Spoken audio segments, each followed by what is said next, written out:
Hello, everybody, and welcome to the Video Game Choo Choo Podcast. Yay!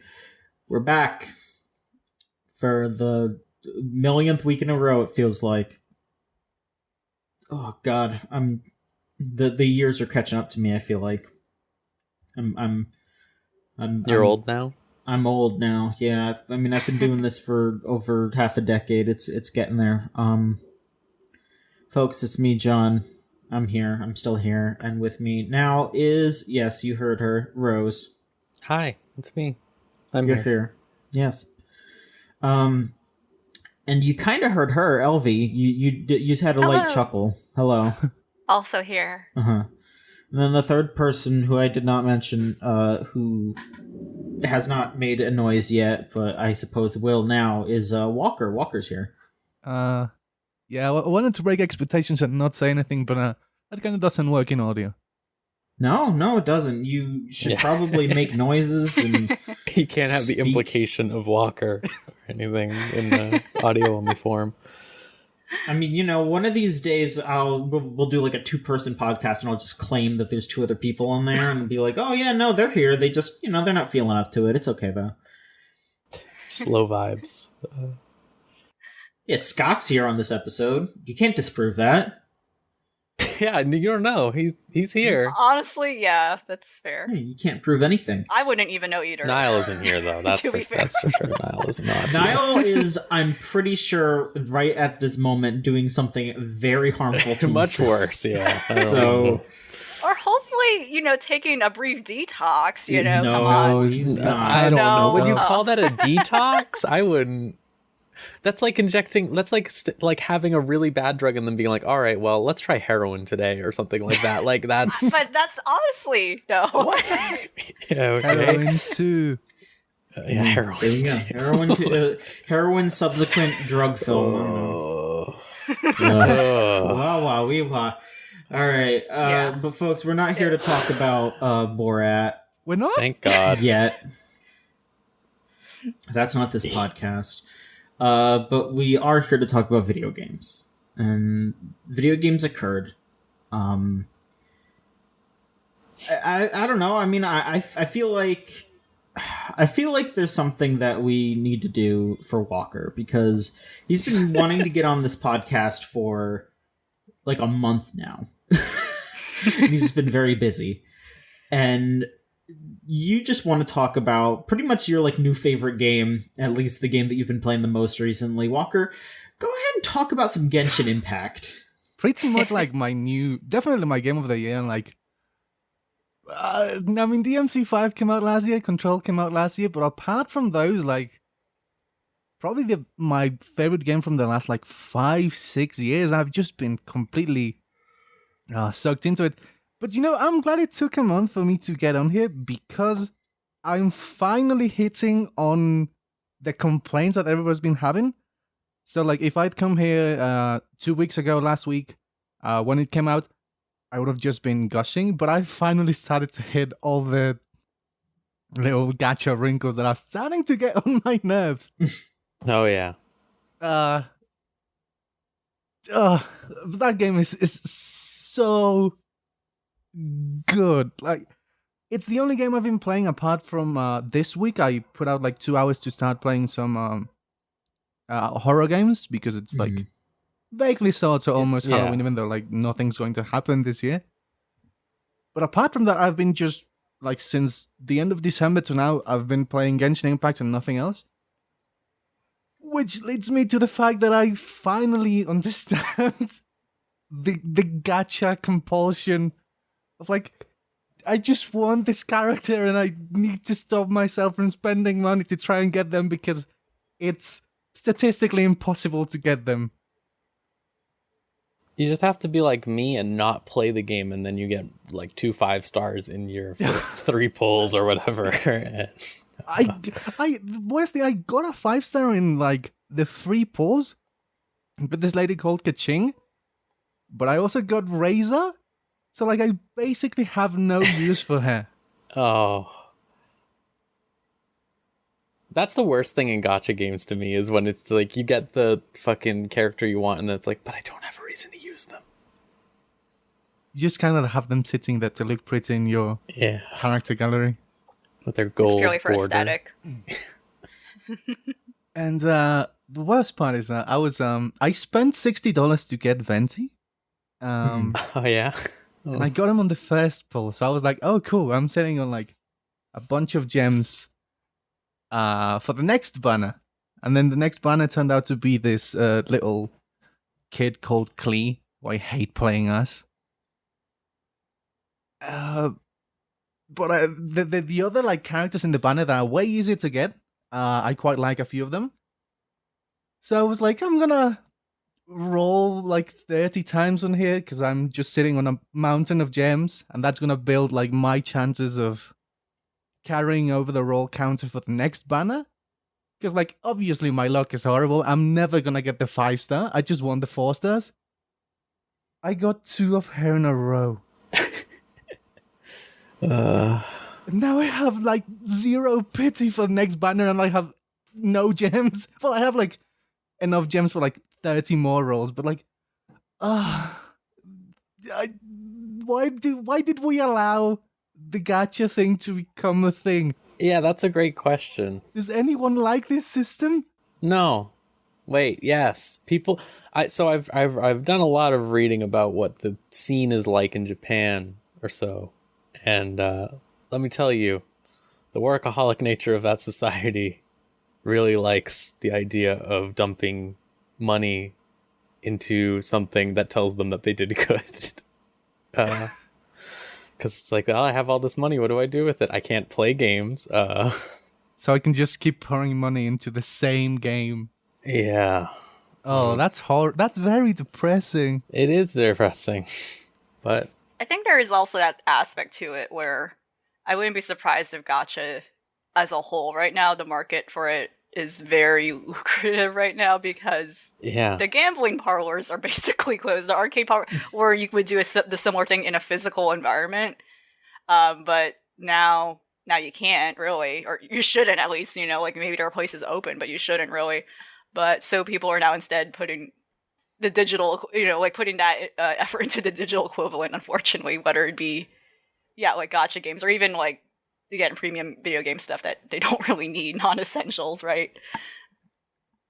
I wouldn't imagine that the demographics for traditional gambling and gacha games overlap much other. Like you wouldn't think that, but I feel like you wouldn't think, but I think they do personally. Yeah, because I could see that. Like, I don't know, just making a generalization of like adult working males, adult working guys.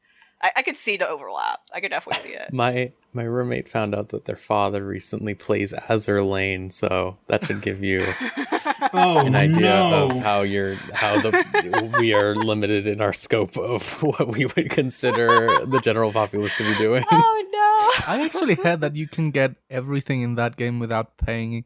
I bet they would tell you that. Yeah, in a sense, you could say that for any game that has this. No. I heard it because I heard people complaining about Genshin Impact's like a horrible rate of like half a percentage point to get one of the characters. And someone wrote that like in Azure Lane, if you play every day, which is why would you do that? But if you do that, then it's like it's not even impossible. It's just like time consuming. Right. Well, that's because Azur Lane makes all of its money off of all of its costumes that it creates for the characters that make their boobs fall out everywhere and spill all over the floor. Yeah. So, they got their plans. They got their evil plans. And isn't Azure Lane another game, China-based game that like the developers basically fled to Japan a couple of months ago? Yeah, they did do that. Whoa, wow. To produce it? Is that... Yeah, most of the a bunch of Chinese studios have been doing that. Like Arc Knights has basically done that. Is it like is it because of like socio-political reasons, or I imagine just economically. or economic. Okay. I imagine here's the real answer. They're probably just all like huge anime nerds. Is the real answer for you? Like, and I mean, it's like you see that quite commonly in like another example is like the Valhalla. They've as soon as they got like a holding, they fled to I think Spain. Well, one of them moved to Japan, and another one. Lark's in Japan. Yeah. Yeah, like when you're like based in like a more weak, like less developed economy, like the first thing you do when you get a hole in an international market is usually to peace out, go to like a more established place. Yeah. Uh-huh. Yeah, in a sense too, I think like they probably, yeah, like you said, I think they're probably just anime. They just want to be in a place where they feel like their main demographic would hit there. Yeah. Too. Yeah. So, and like, so, and thus that physical location can give them like segue them into like a closer network with who they want to reach out to in terms of like investments and marketing, et cetera, et cetera. I was gonna say, like, that's also probably the reason why the next region in Genshin Impact is going to be Japan, is like to hit the, like, they gave you the European traditional boring Final Fantasy region, and they gave like the self-indulgent China region, which is like, I, as a person who's always been like a huge nerd of Chinese history, I was just gushing the whole time to finally see these kind of locales and mythologies in a game. And then like the next one is gonna be the Japanese region to like hit the otaku market really, really, really hard, probably. I was wondering if you had played any of Honkai, or had looked into Honkai Impact at all.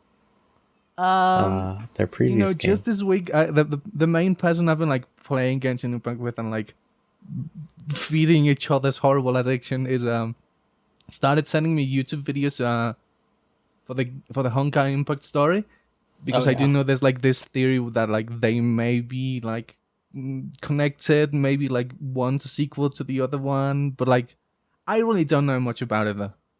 Okay, so I played Honkai Impact. So one of the big things that was getting me about people being like, oh, it's not really a Breath of the Wild. I saw people be like, yeah, it's like inspired by, but it's not a rip-off. And it's not a rip-off, obviously. It's just inspired by, really. But they're like, it's a discredit to. I'm like, no, they were just trying to make that, because if you go and play Honkai Impact, the entire opening level is just Bayonetta 2. Like, they're riding on planes. She's making giant legs appear. Stuff like, it's crazy. And it's because they're huge dweebs, right? They're just... Yeah. They call themselves Tech Otaku Save the World on their fucking logo.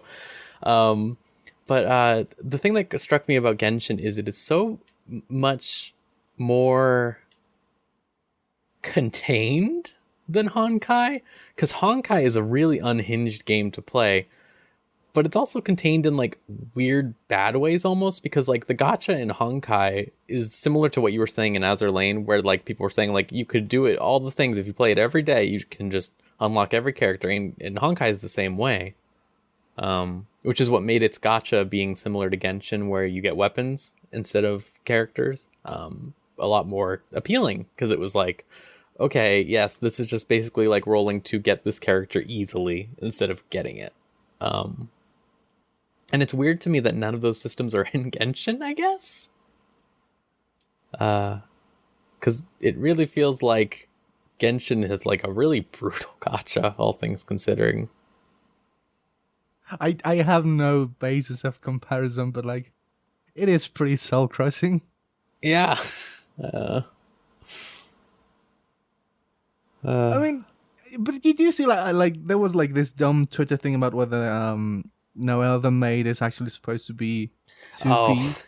Yeah. But like, depending on the breed of nerd you are, basically every character in that game is kind of supposed to be someone else, right? Like, Keqing is kind of Virgil, like, kind of. Yeah, this like just a game made by a bunch of dweebs. They're just huge dweebs, and that's like, I don't get why people get so up in arms about like when people wear their influence on their sleeves like this, because it's like, I don't know, like, why does it matter? I don't know, like, they like those things, they're gonna put them. It's not like they're just like putting Virgil in, like, it's not like they're just making a white hair dude and going, here he is. Like, they're making their own character and then just putting the shit they think is cool on it. Yeah, I mean, that would be cool though if they put in like guest characters. It would be cool, actually, now that you say that. I feel like they're probably just gonna put Honkai characters in. That's what I think. They had another game like Gun Girl something, and that one they just imported Honkai characters into over time. So they'll probably do the same here. The thing about Honkai Impact is I also don't know anything about that one, but it just looks like Symphogear to me. Like it looks. It's not that Genshin has the most original art style either, but like it just looks so generic. No, it definitely does. I think Genshin really helps because they did go with like a really like good, I think, standard anime style, but like that Breath of the Wild color scheme that they kind of put into the game really helps it, I think. Like setting it apart, at least. It doesn't even like look like the environments look like Breath of the Wild, but the characters do not, but they still look like very distinctive, I think. People say they look like Tales characters. They kind of, but I feel like even then they have a different vibe to them. Like Tails characters feel a lot more like oozing. I don't know if that's the correct adjective, but do you know what I mean? Slimy, sort of. Like they're like if you go and look at like Tails art, their eyes are a lot more like it looks more like watercolor stuff a lot of the time. Oh, okay. Like, it's very different. That is very different. That's slimy. What do you mean water? Water's viscous. Flowy. Viscous. Flowy. There you go. That's a good one. Flowy's a good one. Yeah. Walker led me down this fast. Blame Walker. Yeah. But yeah, like I feel like they did do a good job with that one because definitely whenever I play Honkai, I'm like, oh man. Okay. The one thing I'm really grateful in Genshin is that the localization is good because let me tell you, the Honkai localization is a nightmare. It's really bad.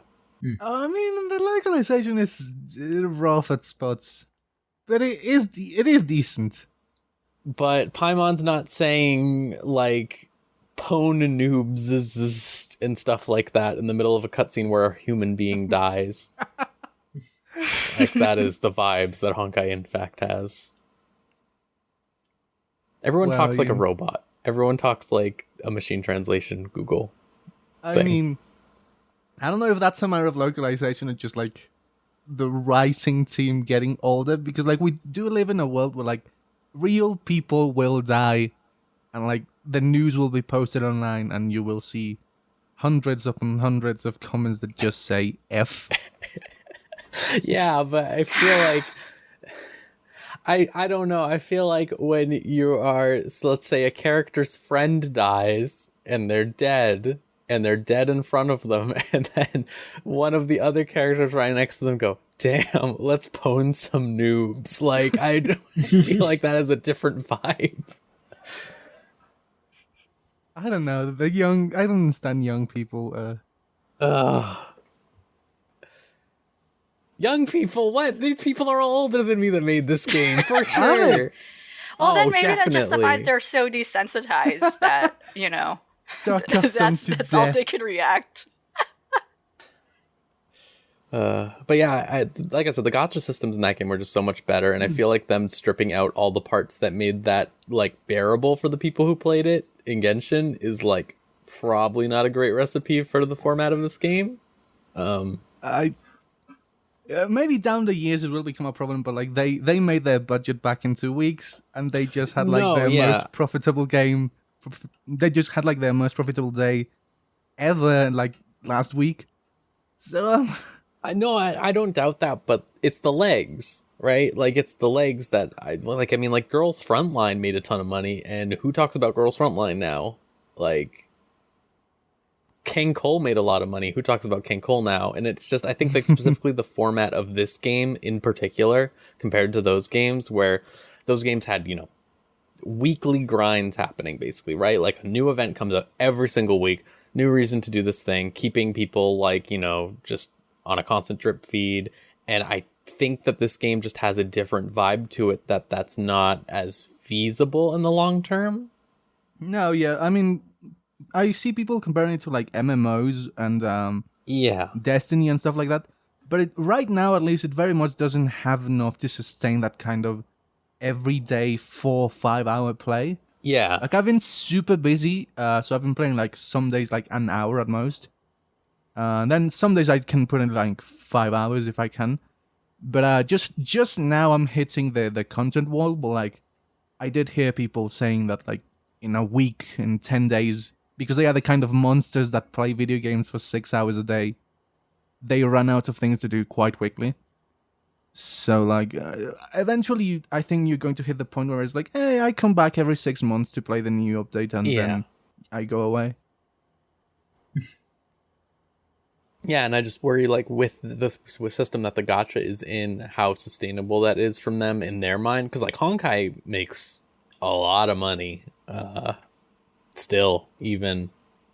And, like, I feel like this Breath of the Wild style, like, yeah, the new map is out, you do it all, like, when that new one comes out, I bet it'll hit big. But then, like, when people have to wait, like, another 4 months for another one to come out, I think if it starts to show the strain, they seem to be smart enough to like reduce the gacha punishment eventually. Let's hope.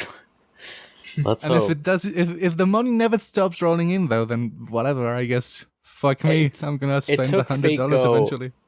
4 years to make their gacha slightly better. Yeah, but this isn't Fate Go. It's yeah. Look, I don't want to spend another. I'm pretty sure I've already hit the $100 mark. Maybe I'm like at 105. I really don't want to spend that extra $100 for the like highest amount of gems. I want to tell myself I'm not going to.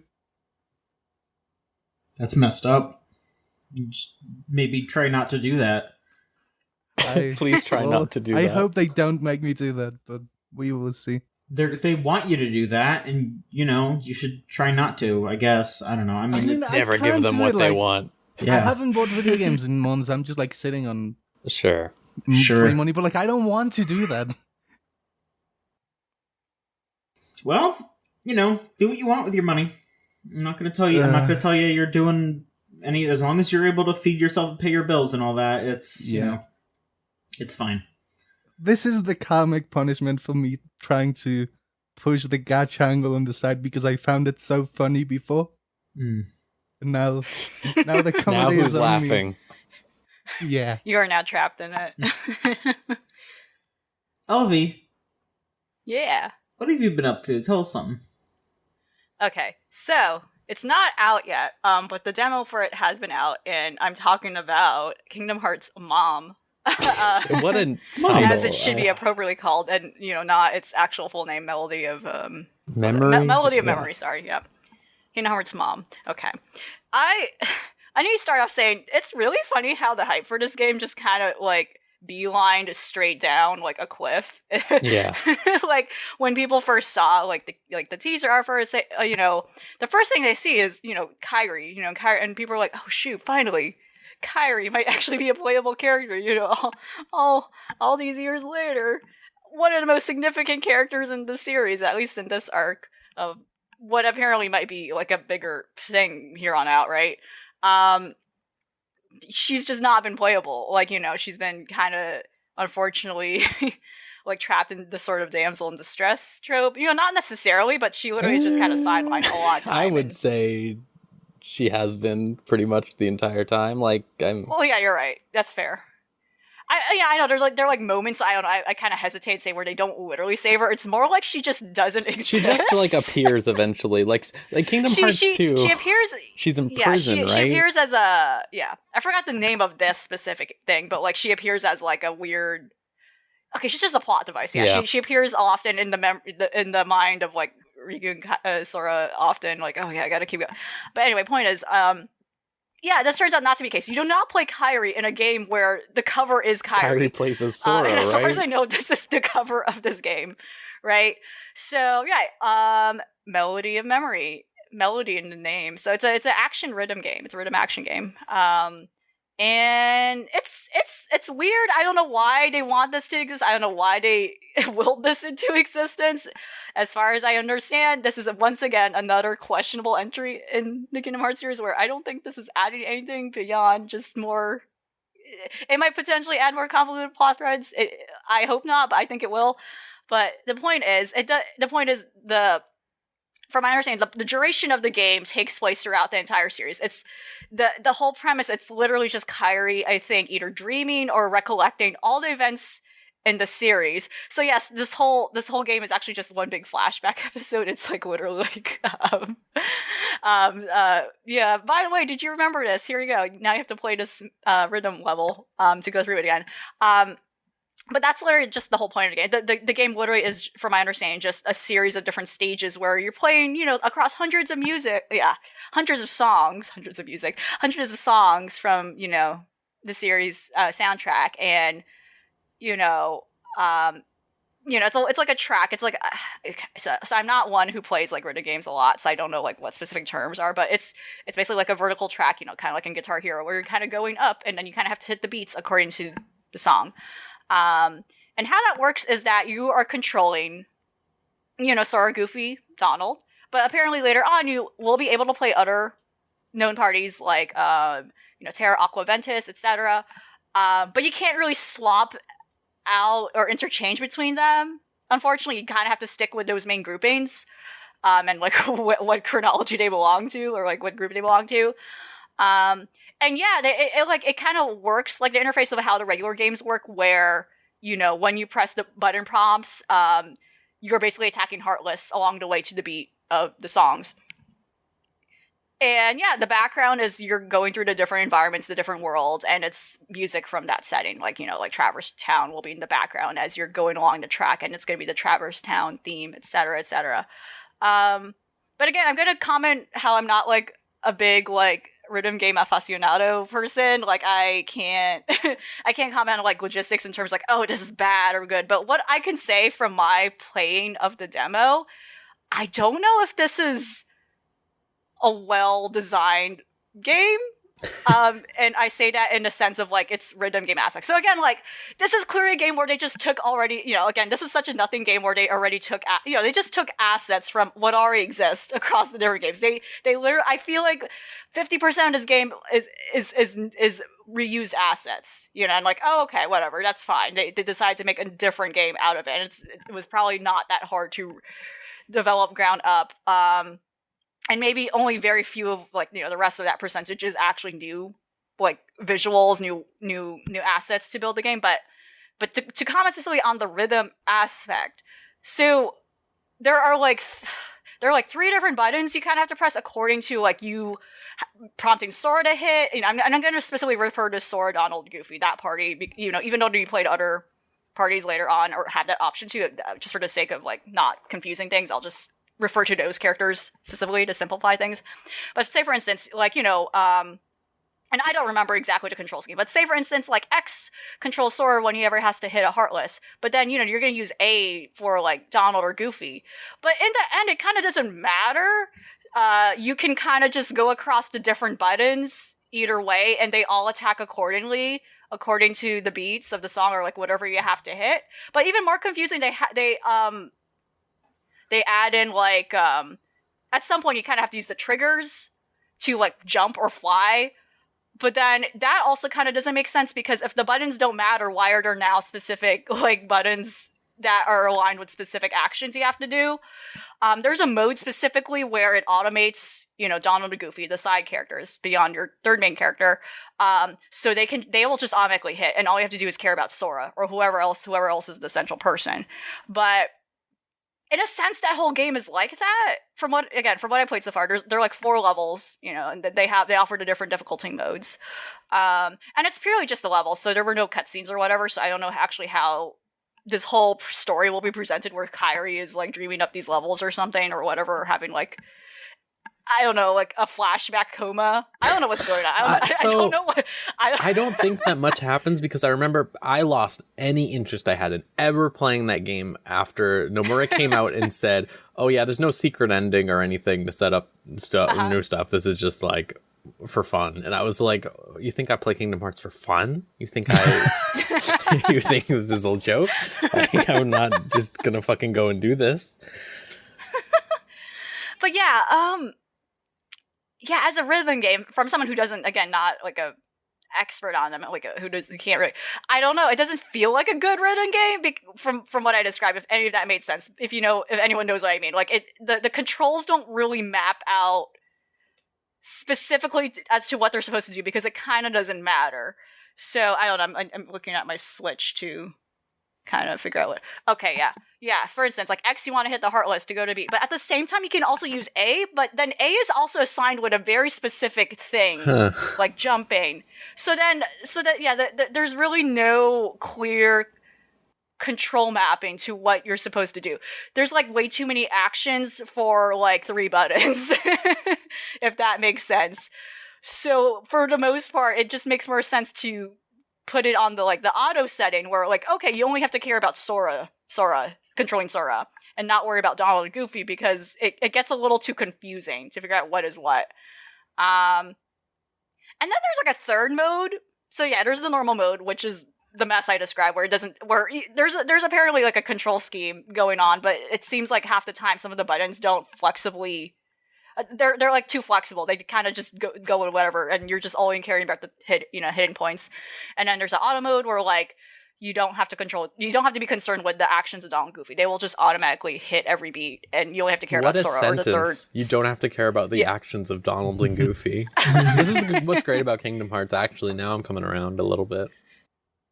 To be fair, that is kind of like how the rest of the games are. You don't have to care about the actions of Donald and Goofy, because you set that. You have to care like negatively about the actions of Donald, who will never heal you or whatever. Goofy's fine. Goofy, most of the time. Who cares about Goofy? He can do whatever he wants. Goofy can take care of himself, let alone me. So, but then there's also a third mode, which I quite don't understand. You basically have to hit a certain threshold in the level, and that's kind of your only goal, but then you don't. I don't know. It wasn't really clear to me. I didn't quite understand it. I went through it, and I'm not sure what happened. Like a point percentage? Yeah. Basically, you just have to meet like a specific criteria, and then you beat the level. Otherwise, you're going to be stuck in the level forever. I think that's kind of what the situation is.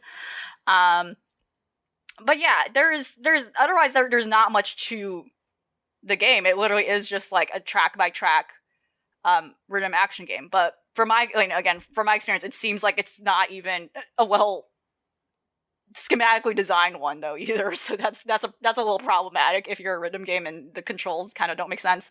But that's that. Like this is not going to add anything serious. However, what I can say, like one good thing I can say out of this,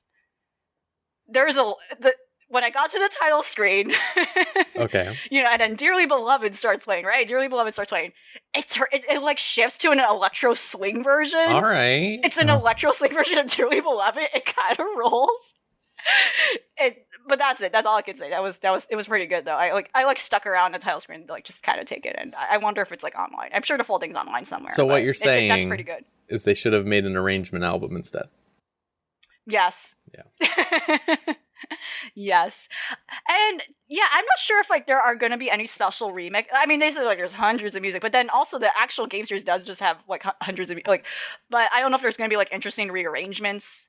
I don't know, like from what the demo play had available so far, it really was just music straight up, like as it was in like in the soundtracks of the past games. I don't know if there's going to be like any special remixes that are worth like listening to and whatnot, but yeah. There's nothing really enthusing about it for me to like want to get this at all. It's kind of just, it is what it is. It's very boring. Yeah. Wow. Will it have any interesting, it does. Yeah. Like, does it have fucking Under the Sea? Does it have? Oh, I'm sure. Again, I'm sure it has every world. I'm sure it has every song. Do you but just think? even. I wonder if they just I don't have know. the original music. Oh yeah, that is a great Kingdom point. Hearts. Would it have like the Disney songs? Yeah. I do wonder. Yeah, I don't know. I'm pretty sure they've said. For sure. I'm pretty sure they've said that they're going to have Disney songs in it. Okay. Yeah. But yeah, it's there's like better like if you want a simple rhythm game, there's like better. There's literally like tons of free ones on mobile too. This is like there's an equivalent of this, and I don't know what this is gonna be priced at retail. I bet you it will be $60. No, 70 right, because it's next gen. Remember? Disgraceful. No, it's not next gen. It's a Switch game. Okay. So it's still fine until the Switch I think Pro. It's gonna be on other consoles too, but they really hyped it up as being a Switch game. But yeah, it's gonna be definitely priced that expensive, and that's a disgrace for when there's like literally free rhythm games on mobile that are free. Maybe you have to watch ads, but then they run better than this. Yeah, you know, it's like $60. I looked it up. Hearts, though. Oh my god. Yeah. Oh my gosh. Yeah, now that I think about it, it's not even like, maybe 50%. Like, I feel like majority of this is just reused assets, you know? Oh, it's fucking God. Kingdom Hearts 1 Sora, like, almost the entire time, right? Like... Yeah, I think... Oh my gosh, yeah, I don't think even, like, 2 or 3 comes up. His 2 or 3 designs don't come up. It doesn't even look like the 3 engine. It looks like they just made it in fucking Kingdom Hearts 2 again for the 50th time. Yeah. Yeah. The same approach they did when they were like making the mobile games and whatnot. Yeah, it's just. Why didn't they just make Theater Rhythm like with its own style and everything? Yeah, like and the thing is that developer. It is. Oh wow. That is helping make this. It's the Theater Rhythm developer. Well, Theater Rhythm's good. What are they doing? Yeah, it's.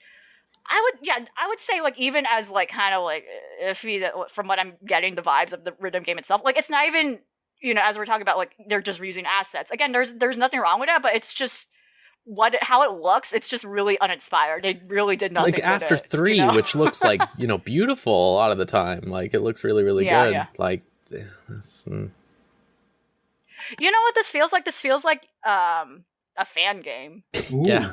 You know, because I don't know why I'm getting that vibe, but I feel like there's like for a good while, there was like a whole trend of like people making fan levels and modding rhythm games and like Stepmania or something like modding rhythm games where they're like they would replace it with fan assets and whatnot and like like what if like for instance I've seen that Rhythm Heaven like fan reanimate fan film and like they replaced it with like and there's like a bunch of those where people like recreate levels with like characters from other property like Fire Emblem, etc., you know? It feels like that. It feels like someone was like, I want to make a Kingdom Hearts rhythm game, and they just made this, you know, they just, but then unfortunately, no, this is actually made by Square Enix. This is being published by Square Enix themselves. So, it's you get the feeling that the Kingdom Hearts team, like, just kind of like secluded themselves in like a section of the Square Enix building, and like, they can't get them out of the room. They've barricaded the doors.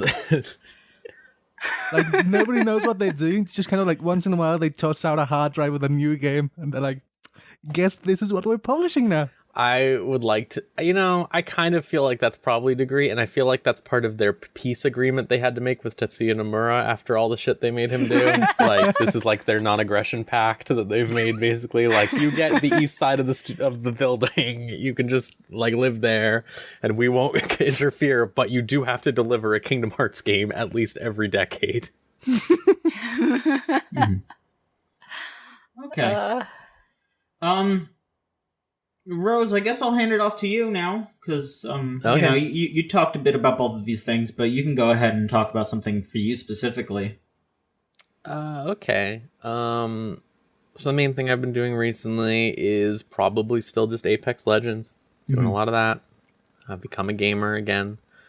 Is the community still very active? You still get matched pretty easily? Okay. Less than a minute every single time. Okay. Yeah, it's still pretty good. The only time it gets bad is when I stay up too late, and then duos in general is the only one I've noticed it has problems with. Where you just queue with 2 people instead of 3. But both ranked and 3 people are generally pretty fast. So Apex Legends, let me tell you, it's pretty good. But it is like the worst microtransaction game out there right now, probably. Wow. So you know how in Overwatch, and now Overwatch is a paid game in quotation marks, but you know how in Overwatch, when you just earned a box when you leveled up, right? Yeah. And they gave out some boxes for events and stuff like that. So in Apex Legends, when they do a Halloween event or like any sort of event, the boxes they give you out when you level up do not include the event items. The event items are exclusively in $7 loot boxes. That's $7 for one loot box. And you can't get those in game whatsoever. They're exclusively you have to buy them. You have to exclusively buy them. And they're random. And they're random, yes. And they used to give this is a more recent development in the last year, I've been told, apparently. When it was in its first year, they let you craft the skins that they put out. Oh. And like stuff like that, which is pretty easy to do, just a time investment, but like I could do it right now, right? Like if they put it out right now, I could probably grab one, which isn't that bad. But again, they those boxes are $7 a pop. If you wanted to get all of the items in the thing, for example, that would cost somewhere between $100 and $140 or something like that. Yeah, so that's pretty bad. To make things worse, they just started the Halloween event this year, right? Just yesterday, I think. And the only way you can buy the Halloween skins is in $40 bundles. And the new Halloween skins are just recolors of old ones. So it's I am kind of blown away by all that. Like, luckily, here's my luckily. The aesthetic of Apex Legends sucks ass, so I don't care, and I'm just playing the game. But it still sucks really bad, for people who are invested in that sort of thing. And I was blown away by it. No, I had never seen anyone mention that they have $7 loot boxes. That's crazy. So like, every event you're looking at $47 minimum. Yeah, like if you want to get anything, like it's so. And like they also have the battle pass, right? And in terms of battle passes, they have a more reasonable one where you finish the battle pass, which isn't hard. I'm almost done the battle pass and I started late. But you do the battle pass, you get enough to buy the battle pass again, basically. All right. Okay. It's like $8, which is, not that bad. It's like paying a sub for a game, I guess, basically, right? Like an MMO. And it's a free game. Like, again, like, I expect them to make money somehow, but I feel like this is like, when people say EA is the worst, I think this really is like what they mean. Like, it's fucked up. It's fucked up. But the game's still fun. They're adding a new character soon who has like grav lifts. For the Halloween event, they added in Titanfall wall running, which is pretty fun. This game is also probably supporting Titanfall 3's development, which is in development right now. So, thankful for that. Yeah. Oh, yeah. It's basically been leaked like 50 times. Thank God. Yeah, don't worry. And I also think like the Apex lore, which I have been reading about, because I think it's funny to talk about, because I always find AAA video game lore extremely funny. But I think it will add some fun stuff to Titanfall. Like they added ghosts in, basically, in the lore. They added like a bunch of like blood sport type shit or whatever. They added in like a bunch of fun, stupid bullshit that I think will make Titanfall 3 really good if they integrate that stuff in. Like really good, dumb fun. So yeah, that's mostly what I've been doing. Other than that, my big mainstay is Hades right now. Which are any of you playing Hades at all? No, I am simply absorbing. Oh man, like via osmosis, everyone else is playing of Hades, but I'm hearing good things. But once again, that genre of game is not my thing. As much as people are lauding how amazing this game is, I'm just like, no, I cannot physically play this game. I get you. Lose it. Me too. Yeah. Well, let me tell you. The way I feel about Hades is the way I feel about when you listen to an old, like, 50-year-old games journalist talk about, I played Final Fantasy 4 or 6 and the opera scene. When the opera scene happened, I knew video games were art. That's how I feel about Hades, but for roguelikes. Like, that is me now. I'm going to be like, oh, man. In 10 years now, I'm going to be like, oh, man, remember when Hades came out? And that's how I feel about it, because it is it genuinely has made every other roguelike look terrible to me.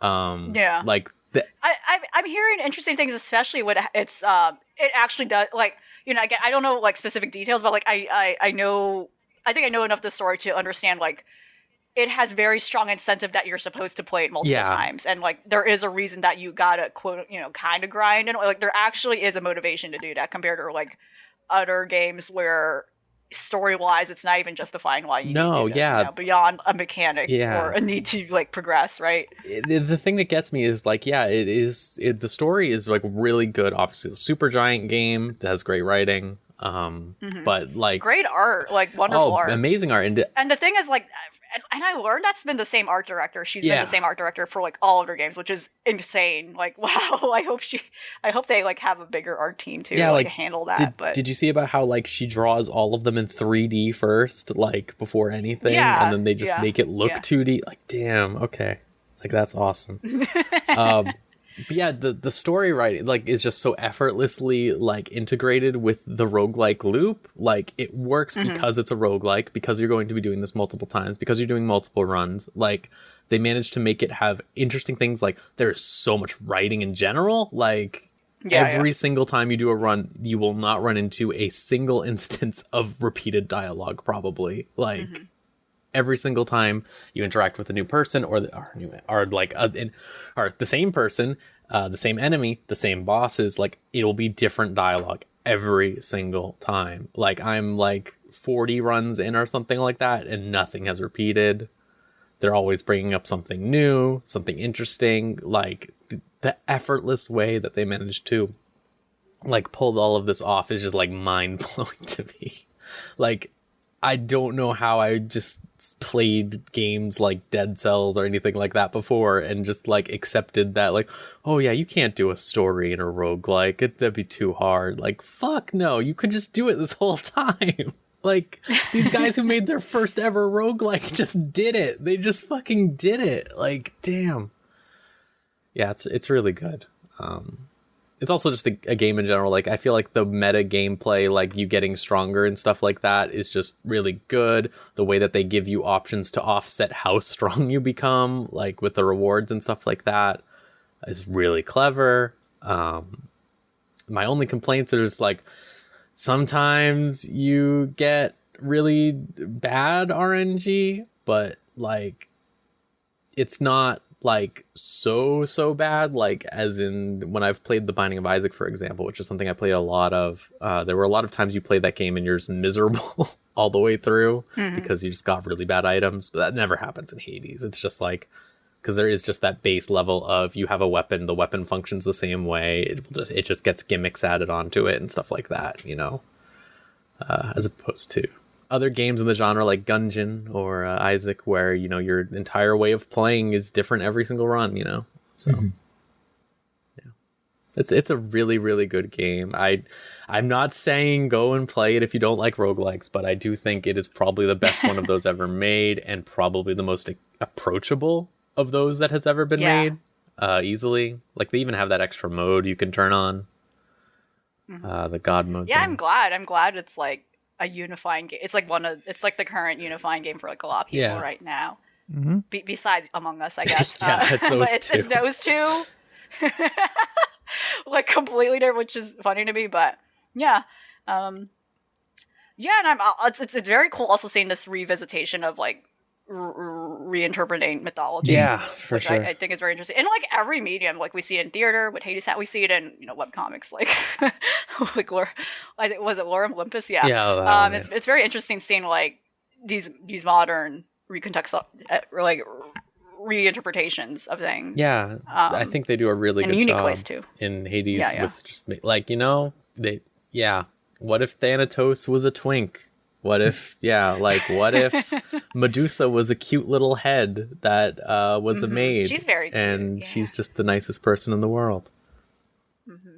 What if it's just the Western take on what Fate has been doing for the last It is sort of, but like, it is exclusively Greek, you know, like stuff, which I think is like becoming a recent thing, to be honest. I've noticed a lot of Hades stuff happening. Like, just not Hades the game, to Hades the abstract concept Yeah. Is in every. It's in Final Fantasy. It's in.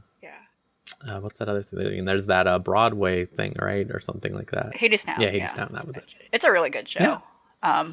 But I would, and to an extent, even Spiritfarer, where like the concept of the underworld, like even though that's not the thing you're really exploring, but it's taking those concepts specifically from like it takes a lot of those themes from the Greek concept of like what death is. Okay, wait, did something happen? I'm just now realizing that the most recent Fate chapter in Fate Go was also Greece. Like, wait, is something like going on? Is there like something that we missed out on that is making in Greek like news? like that is making like everyone just make Greek things? Did something happen? Well, I mean, Hades is actually a game technically from last year, right? When it was in early access. Yeah, that's true. It was in early access for some time. Yeah. So what happened last year? That was like the Greek year. What happened? I wanna the Greek year. Okay, so looking back to the webcomic I meant, War Olympus. Yeah. Oh god. That's been around for years, it has, yeah. You know, and I know recently they were like, oh yeah, we're gonna have a series adaptation. It's like, oh okay, cool, good for them. But like, I don't know, maybe it's just people are horny for this stuff. Yeah, people have always been, right? Like that's the thing. I mean, people have always been like in the context of that mythos too. Everyone. Game of Thrones sucked. People are horny and get into bad trouble, and that's the problem with all these stories. Yeah. It's bad. But anyway, and it's all men's fault. I'm gonna say that up front. I don't know. Did you notice like most of the female deities, they don't get into that bullshit? Oh yeah, like, they don't. No. I'm gonna say that they get like so winded by it. I mean, if we're gonna really narrow it down, it's mostly Zeus. Yeah. No, it's Poseidon. It's all his fault. Let me tell you. Right. Actually, people do not talk about how Poseidon is a fucked up man. Yeah. Pieces. If not kind of worse than Zeus, I think. I actually did, yeah. I like it in Hades, the game. One of my favorite things is that every single time you have Poseidon, anytime anyone else is like, he's like a funny uncle type dude who's like, oh, let's go or whatever. Anytime anyone else sees that you have a Poseidon buff and you pick up their buff or whatever, they're just like, Poseidon, huh? Okay. I guess you could do that. Sure. No, yeah, I like it's interesting. People do not talk about like he actually, and like oftentimes in like even across other media, he's just like, oh okay, he's like a water god, whatever. But no, he is like kind of equivalent, like, oh, this is a disgusting misogynistic man. Like what the fuck? Like again, purely coincidental. I guess I'm being involuntarily sucked into the zeitgeist of Greek visitation. But I actually literally was like just finished like an interesting reinterpretation of the Minotaur and Theseus myth. And holy shit, that's when I first learned about like, oh my god, Poseidon's a fucked up individual. And I'm not gonna go into it because it's really gross. It's really bad. The basis of the Minotaur myth is like pretty fucked up, and it's Poseidon's fault. So if you're curious, you can look that up, and good luck. But good luck. But yeah, very interesting. Again, maybe something worth looking into. I don't know why there's a sudden resurgence in this interest of stuff. I mean, yeah, historically, Hades is the cool one, actually.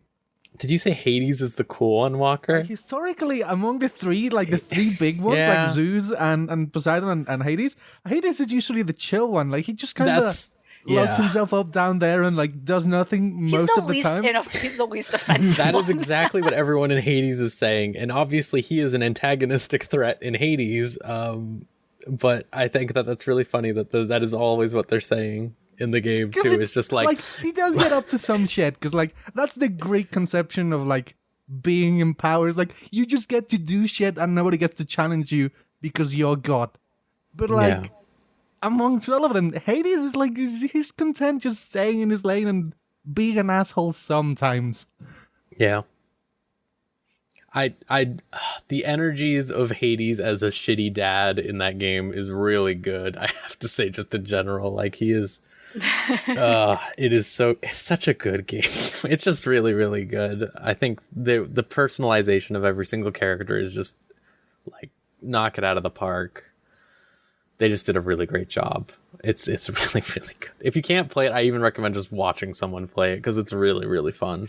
It's just fun to watch. Which is what I've been doing that. Yeah. Like I'm like, I don't want to play this. I do not want to physically do something with There's romances in the game. Like I just found that out like the other day. Like what? Like yeah.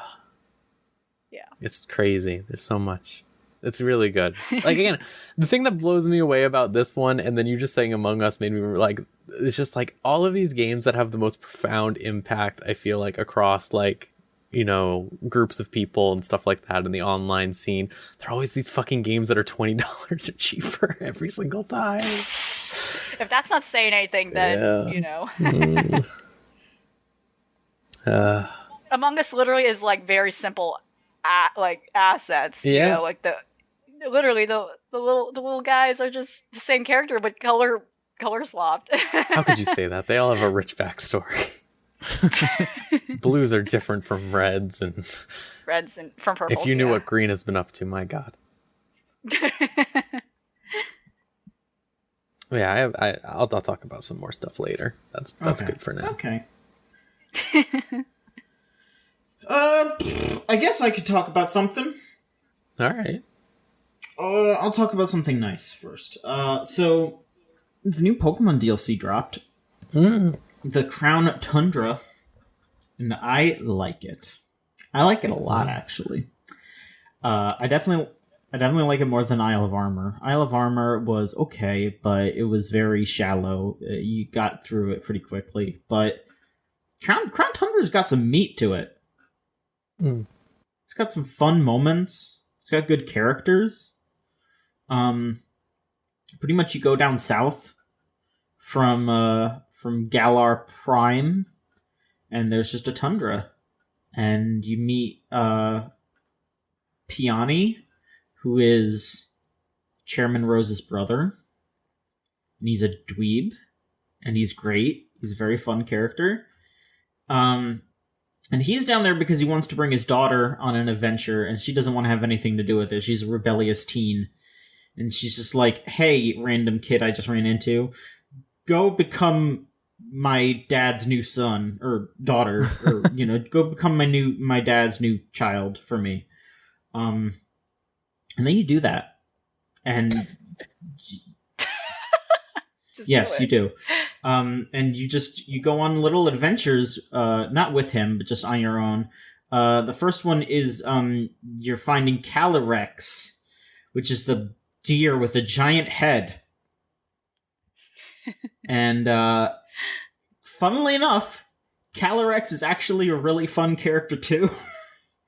So why does it have a giant head? Is there like an explanation? A balloon boy. Oh. It is the king of like, it is the king of the tundra. It basically has like it's psychic grass, so it has like powers to help grow vegetables and stuff. It's big brained. Yeah, it has a huge head. Wow. And also it has a horse, which is extremely funny. That you have to go find its horse, and then it rides its horse. It is very funny. But I had fun. Calyrex is great because it's a psychic type, so it can it doesn't talk to you, but it can talk through people, which again is very funny how it does it. But Calyrex is just like a goofy kind of like kingly character, but you know, it's the actual gameplay isn't really great. It's mostly just like running around and talking to people over and over again, but you know, it's worth it just to hang out with Calyrex and do some battles and all that. And then the other two main story beat things is gathering up all the Reggies, of which there are two new ones. So you have the original Regirock, Regice, and Registeel. And then now there's Regieleki and Regidrago, which I feel like their names should explain what kind of what type they are. And then, of course, once you get all of them, you can catch a Regigigas as usual.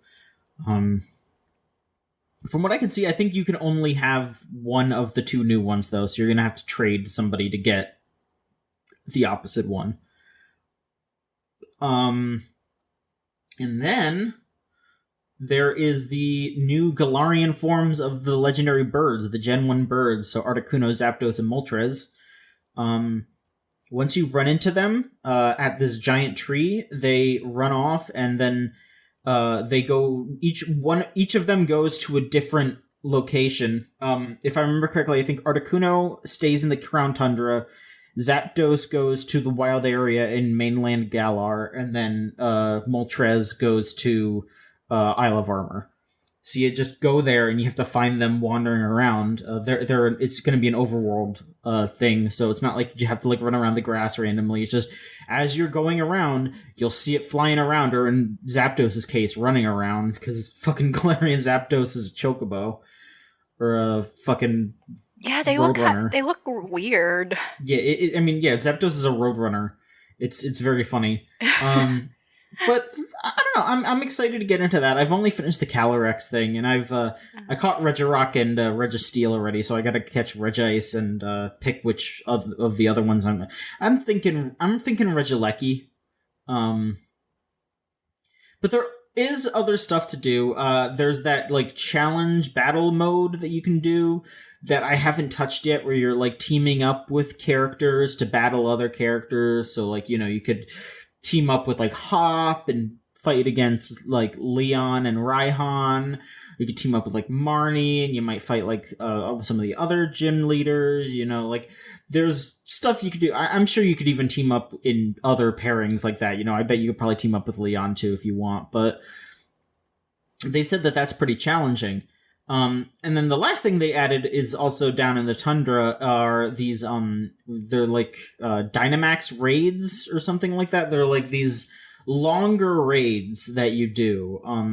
Normally when you go into a Dynamax den, you just fight one Pokemon and you're done. But this time they made it so you fight a series of Pokemon and you go down there with a team, and it's, 4 people as usual. And you have to actually pick a rental Pokemon at the start, and you take that Pokemon through there, and you can catch new Pokemon as you face a series of Dynamax Pokemon. And you don't heal after every battle. You might run into like a nurse or something as you're traveling. There might be berries that you could pick up. There are ways to heal, but it's not 100%. And you pick which route you're taking based on the type of the Pokemon. So you'll like walk in and it'll be like, okay, I can either go left and there's a water type, or right there's a rock type. And it just branches out. And then the last thing that you'll fight is a legendary. And it's one of the legendaries that isn't available in Crown Tundra, other than you can't get any of the Reggies or, any of the ones that are already there. There's a couple other ones you can get too. Like they have the Swords of Justice, which are the, like, 3 Musketeers Pokemon, Cobalion, Virizion, Terrakion, and Keldeo. And you can actually catch a Spiritomb, which I didn't know about, but that's pretty cool. I might actually shiny hunt for a Spiritomb, because shiny Spiritomb looks fucking awesome. So I kind of want a shiny Spiritomb. I was a little peeved that it's like you talk to 40 people or something like that for the Spiritomb, because, listen... I think it's 32 is the actual number. Well, why is that such a specific number? It should be 108. That was the whole thing. I don't know. Again, they don't care about the lore anymore. I'm upset. I was going to actually ask that question because it seems like... So, this is a DLC, right? You have to purchase extra. Yeah. So, do you feel like... But I don't know. I don't know. Some people felt like that for, the past couple games. Do you feel like... Rose mentioning they don't care about the lore. Do you feel like also this weird accessibility to the legendaries and all these other special Pokemon? Do you feel like that in any sense that ruins the game, or is this just it is what it is? I mean, that's just how it. I don't know. It kind of, because at a certain point, this how they kind of make them out it's a special, and right? They still there still seems to be this consistent thing where I think I don't know. They've done a kind of weird thing where I don't even think about it because it's such a weird Pokemon thing, but they have separated the hard to get Pokemon into 2 camps. There's legendaries and then there's mythicals. Mythicals are Mew, Jirachi, Celebi. Right. Those are the ones that are really hard to get, and you'll only get them from special events and stuff. But legendaries are the box Pokemon, the ones on the cover and, those kinds of things. And they usually keep them in rotation. For example, in X and Y, they had those, they were the portals that you could jump into. In Ultra Sun, Ultra Moon, you can go into the wormholes and catch all the legendaries there. Yeah. So I just think they keep those in rotation. If you wanted to complain about it, I feel like you would have had to have done it a couple of generations ago, but now it just feels like they want to keep everything available. They want to let people have those Pokemon. Let them shiny hunt them if they want. Let them, get them for competitive if they're not too strong or anything like that. It's just to keep them in rotation. But then also, if you want a Mew, you have to buy a fucking Pokeball Plus. If you want a Celebi, you can't just get a Celebi, I don't think. You have to, trade it up from Crystal or some shit, probably. The Virtual Console Crystal, because you can do that. You could, catch it in Crystal and then transfer it over to Sun and Moon, and then transfer that up to Pokemon Home, and then transfer that to Sword and Shield. So, there are ways. But I don't know. Rose was a little peeved at something earlier that I kind of get, but I also just feel like, maybe they just didn't. I mean, I don't know. I do kind of wish that they could have just maybe added another mini game or something, but they brought back most of the fossil Pokemon too. I think all of them actually, but you don't dig them up. They're just wild. So you just walk around and you see a Kabuto, you go in the water and Anorith is there. You wanted to go through the whole process. I want to go through the whole fucking process. You establish the world's rules and then just fucking throw it out on the fucking table oh yeah, whatever. That's stupid. Fuck that. I hate that. So the in-canon explanation is that the Crown Tundra had all those Pokemon frozen in the ice and then it melted. Oh my gosh, they melted. Yes. That's how they explain that. Global warming. Wait, is there a global warming implication? Yeah, because there's Cursula, the Corsola that you're right. From the get-go, the Pokédex entry straight up says that they became that way because of global warming. So yeah. I mean, there is. Yeah. Okay. So they're being consistent there then. All right. What about the Pokemon that die when they go cold though? Did they just die in the ice? I mean, they were frozen and then they thawed out, and then I guess they're just. It's just 50 fucking Aerodactyls just popped out. Yeah, I guess so. It happens. Like eggs. Well, it's too bad those guys in Kanto 5 years ago in the timeline didn't fucking just go across the ocean a little bit and pick up an Aerodactyl instead of creating a fossil machine that they spent all their fucking ever on. Fuck it. I was getting mad about Final Fantasy XIV reusing assets the same way like this, where it was oh yeah, they made a dragon. This is a special type of dragon, and now it's just an overworld enemy here or whatever, and this stupid thing. That was pissing me off. This is the same thing. This is pissing me off. No respect for the lore, no respect for the writing. I don't think it's that big of a deal. I think it's fine.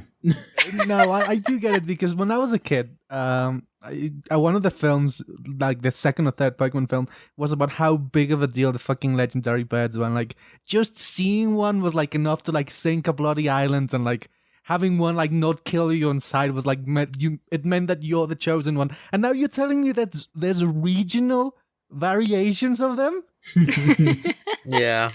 No, I would say that it's clear the anime is deeply separate from the games in a sense of game lore too. I mean, yeah, because they are promoting the games, right? But, the games have their own lore that also have established all this stuff, and then they just ignore it too. Yeah, your point is. Your point is it's disrespecting its own video game rules. Okay. So, yeah. I was getting really heated also just because I was trying to pin down what it is I disliked about Sword and Shield's entire vibe in general, just the whole game's vibes. Because I was watching the music video that they put out, right? And I was just man, they go right from fucking whatever the stupid Gen 7 sports people, Gen 8, sorry, sports people, to the Gen 5 end depressed looking at a thing or whatever. And I was just thinking man, Sun and Moon were really, really good, and also Sun and Moon obviously had their problems, but Sun and Moon were so fucking good, and a good step forward in what Pokemon should be, establishing stories, stuff like that, doing a lot of really cool stuff.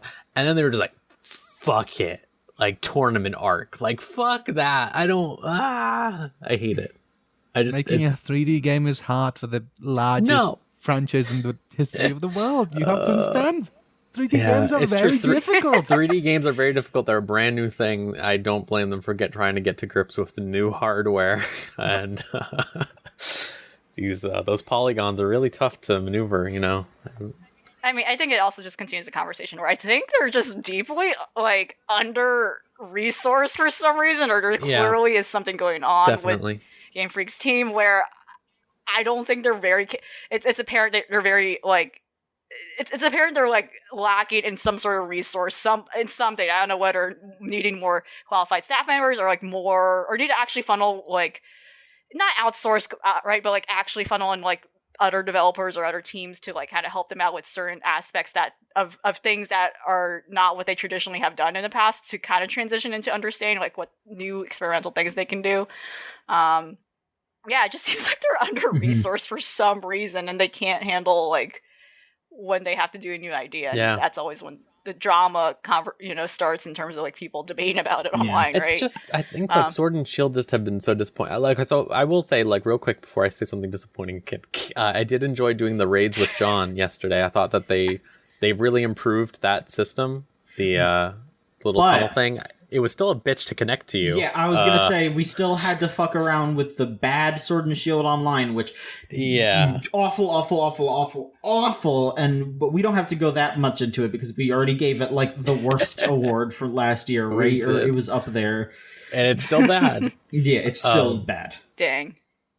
But like, I think it's just like seeing the way that they just backtrack in their brains just constantly. Like X and Y was such a letdown for me because it felt like that was their first 3D game for real, and it was just so like everyone was just like, oh, it's fine that it sucks ass because it's the first 3D one. And then like that happened again this time when Sword and Shield came out. They were like, well, it's the first. Yeah, I think like that when I was playing through the Isle of Armor DLC to finish it yesterday, I was enjoying like how I felt like the best part of Sword and Shield was like how dynamic the characters were in battle and stuff like that. The battles themselves sucked because it's just like they have like one Pokemon or something like stupid like that every single time.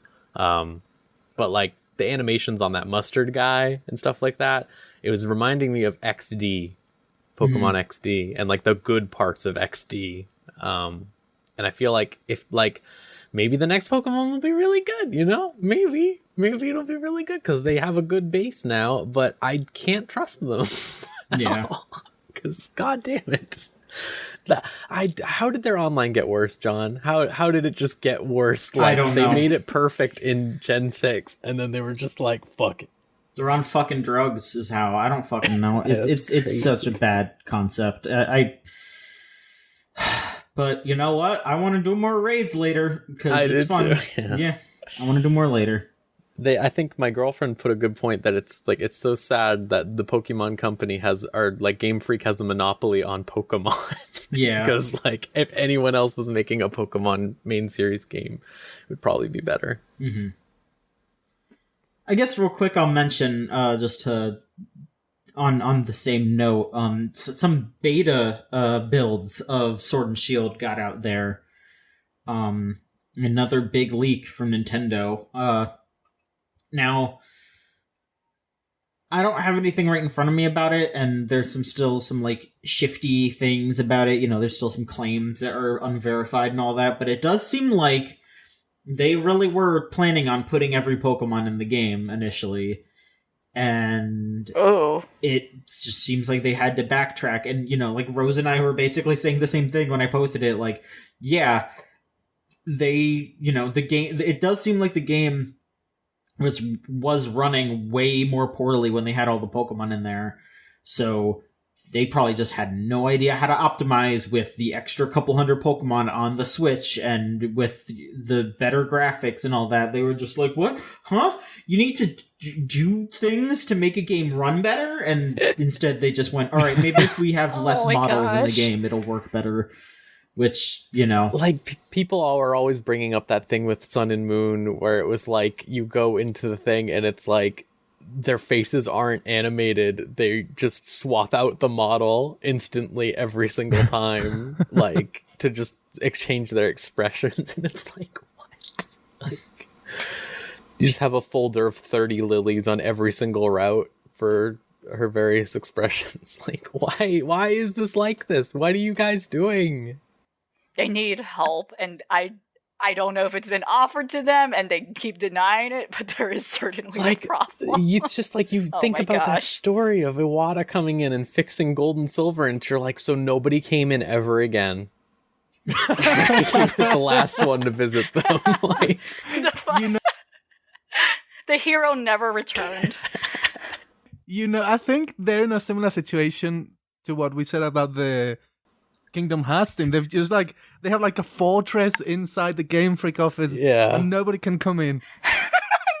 And no one talks to they them, let one guy out, and he made fucking Tembo the elephant or whatever, the badass elephant game, Rhythm Thief, Solitaire Horses or whatever the fuck. But doesn't Game Freak have 2 development teams, and the larger one isn't actually working on Pokemon? Yes, that is the case, and the larger one has made only clunkers, let's say. What the fuck? Rhythm Thief's good.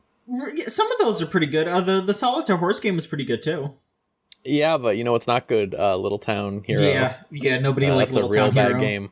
Yeah. I haven't personally played it, but that was because I read all the reviews. It's not good. Yeah. But yeah, it's fucking crazy, and yeah, I agree with you all. You know, like I'm. We're gonna talk later about Nintendo fuck ups. You know, it's just I still love those games, and I love the worlds, and I love the characters, but there's so many just boneheaded fucking ideas, and you know, I just have to fold my hands together and be like, yeah, you're right. You know, I know my Pokemon game is shitty, but it's my Pokemon game. You know, it's just that it can be better. And absolutely, I think it definitely does. It does a disservice to people like you who really love this stuff, and it's like, come on, this is so disrespectful. I agree, and it's the same thing for should we just move into the other shitty Nintendo thing? Sure. Okay. So sure. Nintendo announced maybe the weirdest possible release. Oh, yeah. They could ever do. Oh, no, yeah. So, Fire Emblem is pretty big these days. You know, people like Fire Emblem now. They like the characters, they like the romance stuff, they like the big bombastic writing. Do you think today's Fire Emblem fans would give a flying fuck about the first Fire Emblem game? No, but here's my counter argument. I give a fuck about those games. Really? The first Fire Emblem? I like old-timey JRPGs. Have you played that's it? my drug. Have you played it? No, I want to. That's why I want to. No, you don't. I'm telling you right now, I am also an old-timey JRPG drug person, and no, you don't want to play this one. Even the remake sucked. Oh. They remade it to make it better, Walker, and it still sucked. So, Nintendo has translated officially for the first time Fire Emblem Shadow Dragon and the Blade of Light. It'll be available for $6 on the Switch on December 4th. Which is fine. That's a fine price for that. You know, whatever. And they are also releasing a 30th anniversary retail version for $50 that comes with an NES box, a replica game pack, which is clear for some reason, a protective sleeve, an NES instruction manual with the download code. So it's not even on a cart, it's just going to be a download code. A fold-out map, a miniature Nintendo Power collectible, and a big-ass Legacy of Arcania hardbound art book. So, I mean, it comes with a good amount of stuff. Like, that big-ass art book is... But yeah. The choice of this game is very odd. It's the fact that it's this... two things. It's the fact that it is this old-ass Fire Emblem game that nobody really likes except for the most hardcore of the hardcore nutso Fire Emblem fans. Right. And B, it's getting delisted on March 31st. Just like Mario All-Stars. So, do you think that they're like part of a cult that thinks the world is ending in March 31st or something? It's the fiscal year ending. Yeah. It's that. And I'm going to mention this thing. And this is fully rumor corner, but there's more than one person who is saying that this is true. There is a rumor going around that the reason why they're doing this is because Nintendo is actually going to do some kind of new, like, wrapper thing, like virtual console kind of thing, where they're going to put out an app where you're just going to be able to buy retro games through it, and it's just going to all be through that app on the Switch. And it needs the Switch Pro. Maybe. That's my little add-in bit, because the new 3DS could only play the SNES games, remember that? Yeah, I mean, maybe they'll say that you have to do that for GameCube games or something like that. But I don't know. I mean, if that's true, that would be really, really cool, and I would love that, because, like, all the stuff that was said made sense. It was like, Nintendo... It was basically like... It was a leak from someone who was claiming they were from, like, NOA, basically, and they were like, yeah, we figured out how to do this to just, like, run ROMs and, like, inject the like, emulator, like, improvements and the translation, like, super easy, and we've been trying to pitch it to Nintendo for, like, 2 years, and they just don't want to do it because they feel like it cheapens their games, but they finally, like, sold them on it.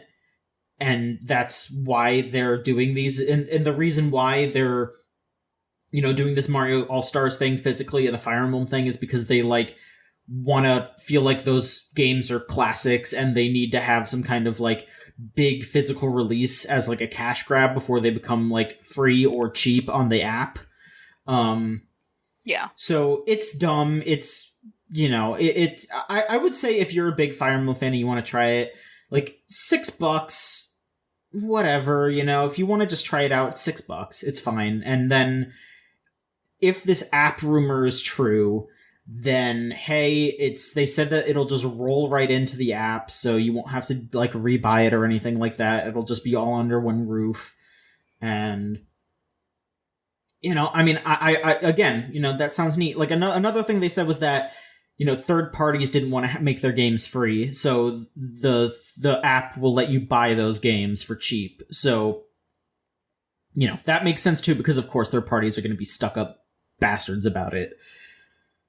I don't know. I mean, again, if that's true, that's really cool, and that would be a good thing to do, and would explain a lot of it, and I wouldn't fully forgive them for doing this weird shit with Mario All-Stars and Fire Emblem, but at the very least I'd kind of get it, and I'd get over it pretty quickly. And if it just rolls into the app, then it's like the same brother things that really, who cares in the end? Exactly.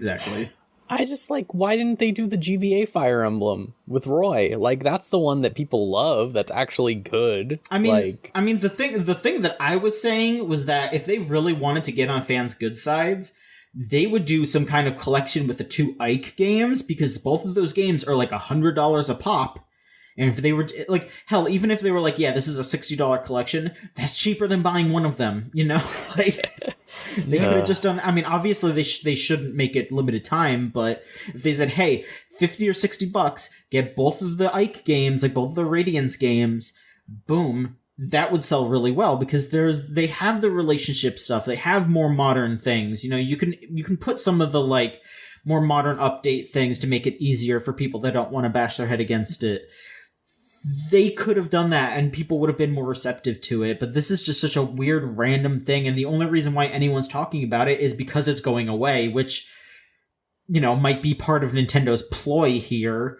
And, I hope that the app thing is true, because if it's not true, then it just means that they're just going to keep doing this shit, and it's going to be so frustrating, because I bet all the money in the world that if they are going to put Mother 3 out and the app thing isn't true, then they're going to do a limited time thing, and they're going to be like, you can buy it for $10, or there's a $60, physical version that, we're just going to copy what all the fan gamer merch that has gone out, but slightly tweak it so we don't have to pay them or whatever, like, I don't know.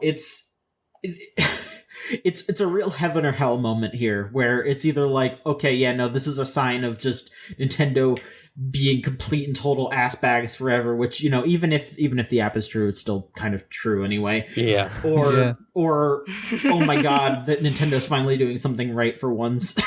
I don't know. I have my doubts that would ever happen. Yeah. Even if the app becomes true, I bet you the app is going to find some other way to fuck you over anyway. Yeah.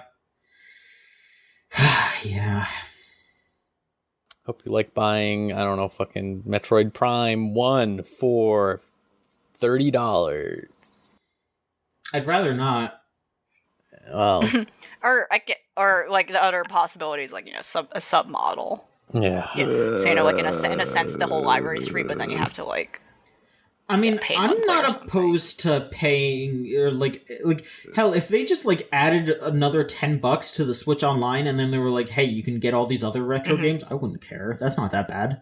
I mean, yeah, it depends on the rate specifically. Yeah, you know? yeah, it is all about the rates. It depends on how much they charge. If it's some what they offer. yeah, and it is also what, because, you know, like I would feel like, you know, I don't really feel like Switch Online is worth it for the retro stuff. They stopped putting stuff out there, which, again, the app might explain that too. You know, like there's a bunch of games that they haven't put out there, and, you know, they might be saving it for this app, but I don't know. Yeah. Just pivoting to it. It's none of it is confirmed, and, you know, again, there's rumors going around, there's talk that's going around, but, you know, they might cancel it. They might decide not to do it. They might just think, oh, you know what? Let's just keep doing the shitty limited time things. I don't know. Who knows? Who cares? It's just, we'll see, I guess. You know how Nintendo really wants to be Disney the last, like, 10 years? Oh, yeah. What if this limited bullshit is just because they really want to be Disney? I guess so. Yeah, I feel and they like want to do that Vault shit. That's absolutely what it is. I mean, they're literally making a fucking theme park. The Nintendo thing at Universal, like, that is... They just want to be Disney. They have wanted to be Disney for so long. God damn, I think, like, even Odyssey's, like, focus on musical stuff like that really struck me as, like, okay, they just want to be... That's totally what that was. Yeah. Oh my god. I know.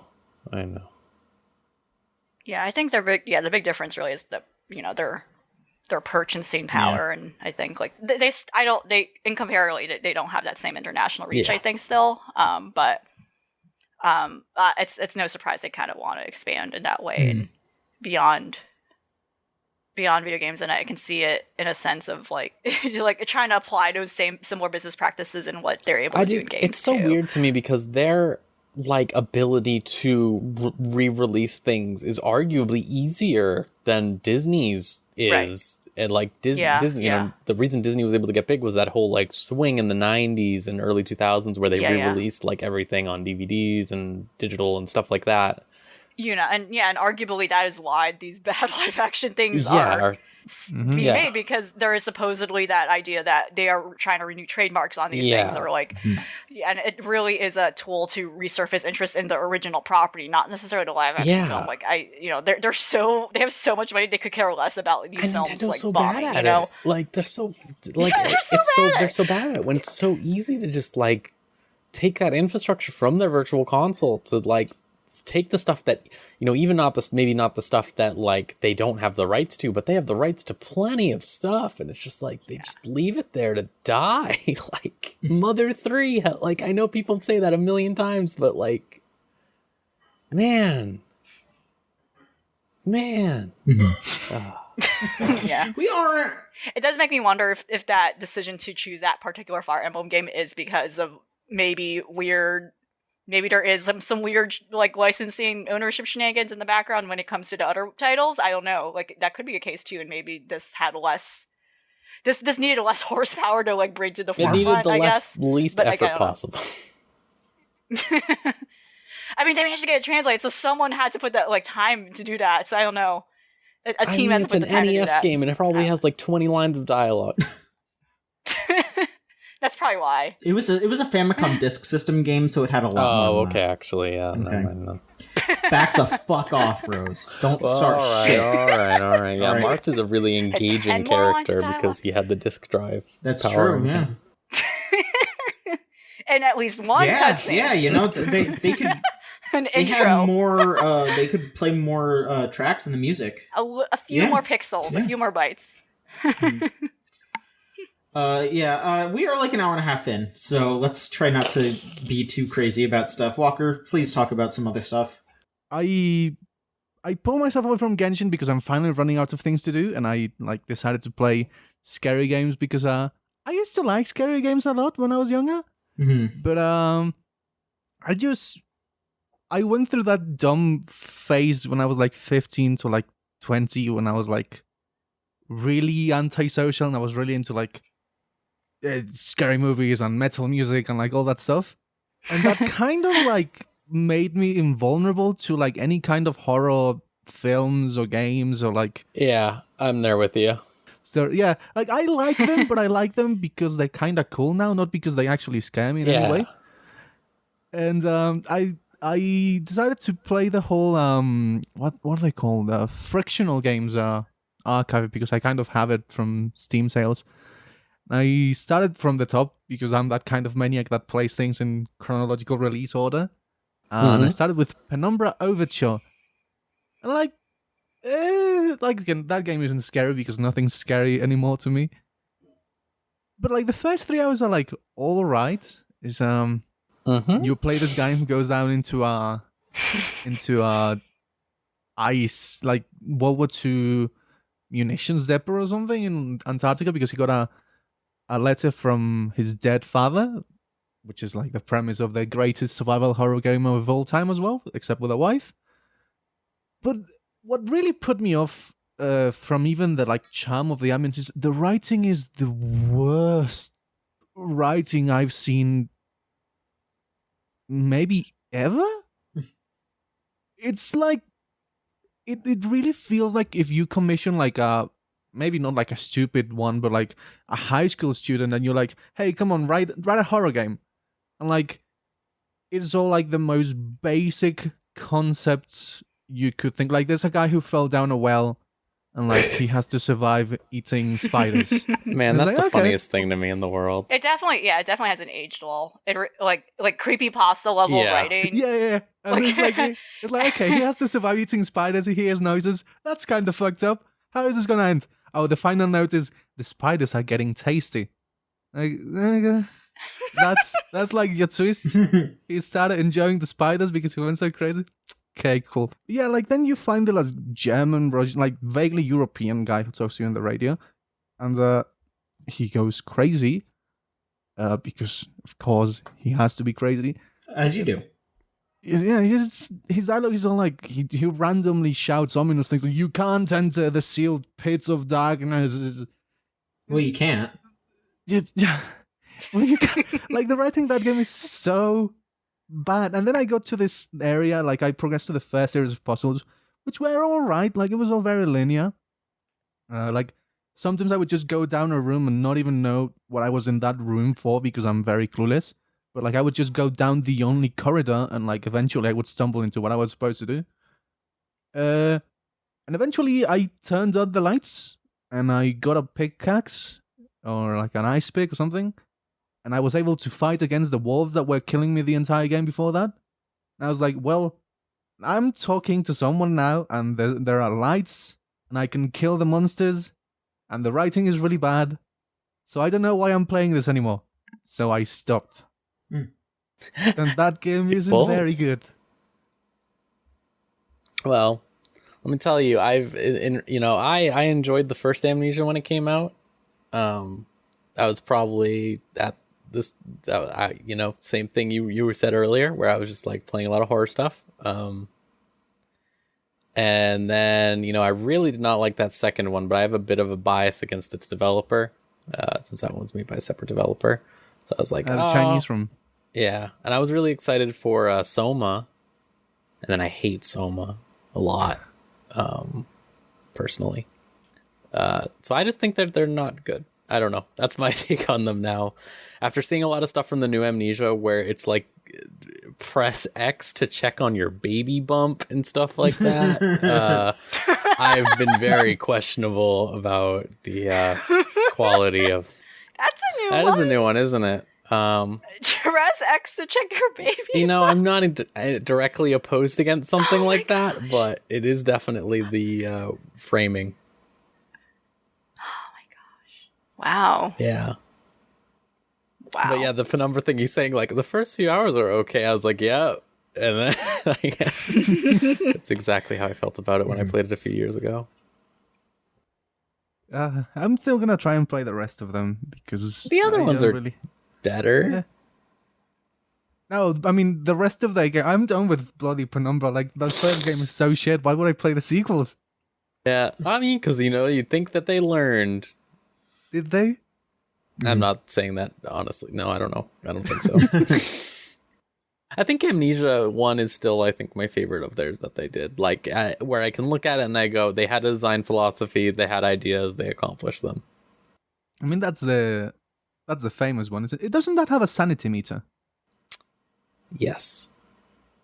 Yeah. See, I was kind of confused by Penumbra because in one of its many juvenile aspects, it's like it just kind of fucks with the screen to, I guess, scare you is the idea. To make it look like you're crazy. Whoa. Yeah, when you're hiding from something, the screen goes blue, and it stretches out, and then it stretches back in, and I honestly don't understand what that's. I thought it was a sanity mechanic because I know that Amnesia has one until I googled like Penumbra sanity mechanic and I saw nothing. So I googled Penumbra blue screen. And that's just what happens. You're hiding, and because you're hiding, your eyes become blue and bigger, I guess, and then smaller again. It's just, and they make weird swooshing noises, and it's like, who's this supposed to scare? Like a 12-year-old? Like, who's supposed to be playing this game? Probably literally, yes, 12-year-old, they probably did intend that. Like, I mean, look who loves Amnesia, realistically, like, you know? Like, yeah. Yeah, that's what I said. Yeah, like on that, I think those games were kind of like really influential, where they were like the big ones, the bigger early streamers back then were playing, and I think that kind of ended up segueing into like honestly kind of, I don't know if those games in particular kind of were big and like huge and influential in terms of like how video game streaming is now, especially with like, you know, in terms of the YouTube culture around it. You know, but I don't know about those particular, but they definitely are part of that, I think, stream, and that led into things like PT in one way or other, where like, you know, this first person experience and like weird stuff happening. But I think it tied into some way like the Slender Man culture too, when that came around, et cetera. Like it all connects, and it's very interesting how, you know, like your experience playing it now, where like this didn't age well and it's kind of crappy, but it certainly did set like a ripple effect, I think, in some way. I love Slenderman culture. Slenderman culture is my new IP. My new EP, sorry, not IP. Oh god, so many Slenderman games. Man, I was so many, and then, you know, just again plaguing the Minecraft Steam store. is a Slenderman just game. plagued with hentai pussy games. Pussy. We went from Slenderman to pussy. Sorry, this is how far we've fallen. No, I know, and then but the order combined with like the horror aspect too. You know, I think I did see one or two where it combines the genre. So, my gosh, I'm so sorry I said that. No, it's fine. You're right. Oh. But it's the title of the game. It is the title of the game. What can I call Nothing. it? You have to call it Pussy series. And there's 3 of Pussy them. series. There's 3 of them now. It's a trilogy. Thank God for the Pussy trilogy. Yes. Go join the Pussy Discord. Don't actually go. Don't actually. Don't join the Pussy Discord. Don't even look up the Pussy Discord. No. It is. Oh man. No, there's probably several of them, and that's what's we've even seen worse. the official one, so you know, like. There's an official. Oh yeah. Oh, I'll have to send you that later. Okay. Certified by developer team. Okay. Are they on it? You can ask them questions. You can ask them. I think that's you can ask them all sorts of questions, Ellie. Which is your favorite pussy of all of them? And you know what the fucked up thing is? They probably have an exact answer for that, so never mind.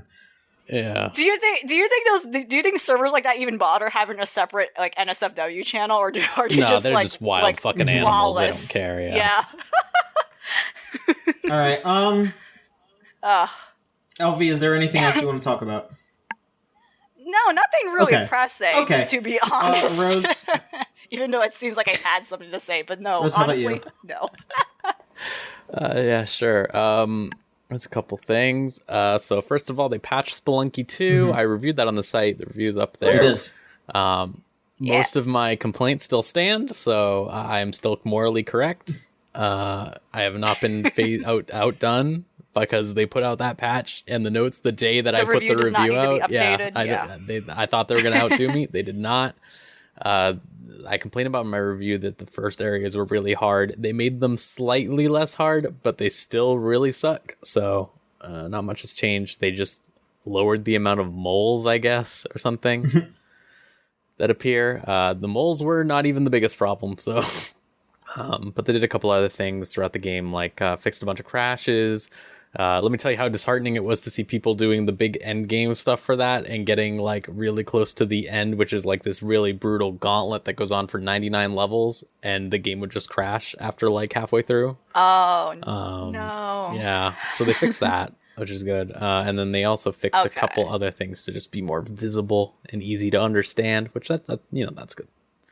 I hope that they do more to that game because I really liked it, but earlier, me and Walker were talking about Fate. Walker said, like, I couldn't recommend anyone spend all that time reading Fate. That's how I feel about Spelunky 2 right now. I love it, but I could not recommend anyone play it because the amount of time you'd have to dump into that is obscene.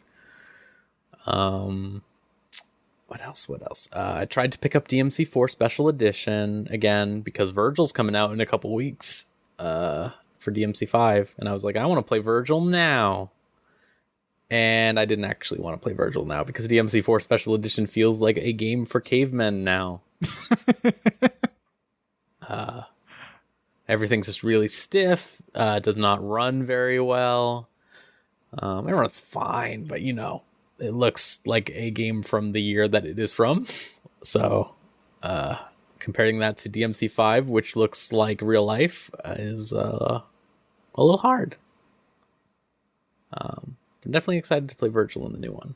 That'll be great. I hope the DLC comes out the same day as the special edition. I'd have to imagine it would. You don't think so? No, I think they're going to make us wait like a month. A month? I don't know. They already listed a price for it and everything. Like, I feel... I don't know. We'll see. And I also started picking up Code Vein again. I started playing it. I mentioned it on the podcast a while ago. Then I stopped playing it because I've been playing Apex Legends as my co-op game. But yeah, me and my girlfriend got back to it. We stopped at the worst place probably, which is the White Castle zone that looks like Anor Londo from Dark Souls and is a labyrinth of areas that all look exactly the same, and it sucks. The area I'm in just sucks. It just really sucks. I know people have said that it is a game that gets better over time and they really like it. But I picked the worst time to stop playing. Like, I stopped playing basically exactly when the difficulty curve kicked in. So, pretty bad time to stop. But it's still fun. It's goofy, edgy, earnest vampire emo game, I guess. Very earnest. And then last I've been playing Evil Within 2, which is the second Evil Within game. That game is very divisive. I've seen some people being like, "Oh yeah, that game's okay," and then there's some people that are like, "Wow, this game fucking sucks." How are you feeling about it? I'm surprised. I'm not surprised that is the case. But I am enjoying it personally. I don't think it's like an amazing game, but I think an open world horror game is pretty fun, and I think they nailed the scares. I mean, I don't really get scared that much, as we said, but like I think they nailed like the horror moments and things that you don't expect to happen pretty well. I think the creature design is really fucking good. The first big monster that you see is this big like woman with like 6 heads and a ton of hair and like knives and a bunch of weird limbs and stuff like that, and it looks really fucked up and spooky, and I think that's good. It's also like a guy with who can like warp around and like kill people and puts them in like time locked slow-mo kill montages or whatever everywhere, which is pretty cool mechanic to walk around and stuff like that. I think it's a lot more like ambitious than Evil Within 1, I think, especially is the main thing I appreciate about it. Like, it's clear they had some ideas and like are a lot more confident in their design than Evil Within 1, which felt confident in the wrong way, where it felt like they weren't confident in their design. They were confident that they had made games like this before and could make another good one, and they totally could not. Not that it's like a bad game, but just very like taking all the moving parts of what that genre is and then just doing it without any sort of like intent or ideas, really, is what it felt like. Whereas this just feels like they're really experimenting, and I think I appreciate any game that does that, I guess. Mm-hmm. Do you have any idea what people don't like about it? I'm just curious. I don't know if you... Okay, that's fine. I totally believe that it's doing. No, but I agree. I agree. Whenever I hear about the game, it's like either there's no in between. There's no middle ground over like what's good or bad. And I don't even know because I'm not that familiar with the game. So it's more like it's like I said, it's more like it's like well, whatever. But then people are just like detest it for some reason, but they don't really explain why. I kind of had to. You kind of just have to be in the know to know like either opinion. It's a weird thing. It's I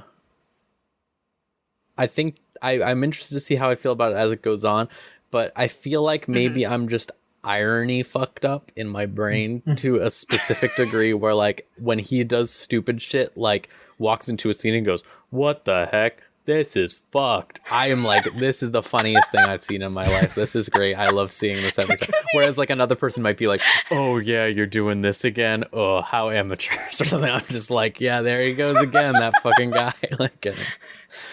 Like him being like, my daughter, I need to save my daughter. It's just like, it's just humorous at this point. It's satirical almost in its presentation. Like I can't. Yeah, you're able to detach from it. Yeah, like I can't take it seriously. Maybe that's what the concerns are. Like, yeah. As you know, I think like the only thing I've run into with its open world that is like remotely frustrating is that like a lot of areas of it are scripted to be, you do this at this specific time so we can do X specific thing. It's not that bad, but it's definitely like when you're doing exploring and solving puzzles and stuff like that and like taking out zombies in their own situation or whatever, and then like you're just hard stopped by a gate that magically becomes openable like in 20 minutes from now instead of where you are right now, it's definitely kind of dumb. Yeah. And then it feels more like a roller coaster than a open world type thing. Yeah, that's about all I've been doing. Video games. Okay. Lots of them. All right. If the rest of y'all don't have anything to really talk about, I do want to talk about the Epic Games thing with LV though, because LV. Sure. I just think it's super funny. Okay, yeah. I mean, I was saying earlier, this is not that pressing to be honest, but I guess I'm saying that in like an ironic way because that's kind of what happened to it. So right, Epic Games, as they are in their name, right? They're pretty epic. Super epic. Fortnite people, right? They they got into a tussle with Apple like a bit ago. I don't know how long ago this was. As far as I know, it's March, right? Still, and we're in October though. But they got into a tussle with Apple because Apple had to remove Fortnite from the App Store because Epic Games tried to do like a whole thing where I don't know how to explain it properly in like legal jargon or like what technical jargon, but like they try to basically have like a third party like market, like third party like market wall kind of thing, and that just kind of went against Apple's terms and whatnot. And they're like, why are you doing this? And at first glance, it's like, okay, they have a right to do that. It's their own property. They have a right to like kind of make money through their own game. Like basically, I think it's something like even like in purchases, kind of have to be done through the App Store, but like when you do it in the game, it kind of only forwards specifically to like Epic Games' own like thing. I think that's what that was. But anyway, they got into like a back and forth suit over it, and it became such a big somewhat well, no, it's pretty cringy. A pretty cringy like giant PR campaign where for some reason like Epic Games had like a pre-prepared animated video where they were parodying like one of the Apple commercials, and they were getting into this whole social media fight over it. And then the actual like legal suit ensued where they were trying to like sue Apple over this. Months later, this kind of is now this whole thing might now be a disservice to them because because that PR stunt now is dying down, because the social media hype is now dying down over it, that there is a sense that they might not even really win a case that has been decreed kind of like a case that should not have been a case to begin with. So the big problem is, and it was really funny, like a piece by I think Game Industry Biz was like, Epic Games' luck is that they actually got a judge that knew what she was talking about and is familiar with the games industry. And the big problem here is they kind of do have a case here. And, at first glance, right, it's like, they're just kind of asserting their own rights to, again, they're both big corporations. They both have a lot of money. I'm not saying, they're also worth it, but in a sense of like setting a precedent for like other game developers and kind of like doing the similar thing where like, yeah, they have a right to process how transactions are made in your game in their own way. The problem is, even though Fortnite was removed from the App Store, Fortnite was still on other platforms. Fortnite was still on the Play Store. Fortnite was still on like other marketplaces. Yet, meanwhile, Epic Games is not suing those places for their right to like do whatever they want. So that was kind of one of the big issues where they were challenging a precedent that is normal in the games industry thus far. And that's kind of where the big issue is. They don't really have a case where they seem to be, in a sense, they're suing Apple, but meanwhile they're not playing the same logic to the other, market walls that Fortnite's still on. The second problem is they also tried to make arguments that don't make sense, and I think that's really hurting their side of things, where they tried to say, the mobile games market is different from how they make profit on the mobile games market is different from how they make profit on the console version of Fortnite, which is actually not, which doesn't make sense. It isn't true. It's not true, yeah. So, it doesn't seem like they're going to gain anything from this, and that's kind of the end story. But a lot of this fight, unfortunately, seemed to run down from the fact that they just had a big like PR campaign over it. Really, there wasn't really anything they were saying. Like, again, they really tried to frame it around like this is an underdog trying to sue a big corporation for their right to do whatever they want for the game. But in reality, no, they still have a lot of money. They're making so much money. But either way, like whatever happens in this case, it really it's going to really say something, I think, with how these things are handled from here on out, especially when it comes to like, I think defining those terms between like how transactions are made, like whether on mobile or whether on the console. But yeah, it was like a whole big kerfuffle that I think will end up not really leading to anything. I don't think even money will be getting out. I don't even know how this will end. It's just going to be like, it might be tossed aside at some point. But that's what it sounded like from the pieces I've been reading on the latest updates with it, with the latest litigation and hearings for it. But it doesn't sound like it's going anywhere. Yeah, I was reading a ton of articles in the pretrial stuff where they had like a judge, be like, hey, so this is what you need to know when you're going to the trial, stuff like that, like make sure everything's okay. And the judge just kept being like was clearly like she had read like a lot about how the consoles worked, how like like I said, she knows what she's talking about. Actually, she is actually someone who is knowledgeable about like the industry somewhat, or at least informed herself before taking this. And just like seeing her just basically go to them like, why did you do a PR campaign for your lawsuit? Like, why did you do an advertising campaign that was clearly set up far in advance, like for the second that you pulled this stuff that you're now trying to sue against? Like, you basically premeditated your contract breach, and then you're trying to say it's their fault. Like, she's like, there are so many ways you could have done this. Like, you could have just not broken your contract and like just taken them to court for antitrust laws, and you probably would have won. And you just did this. Like, why did you do this? Like, it's just like, if you ever want to read like the most exhausted woman of all time, look up the court transcripts, and you'll just see her just be like, why?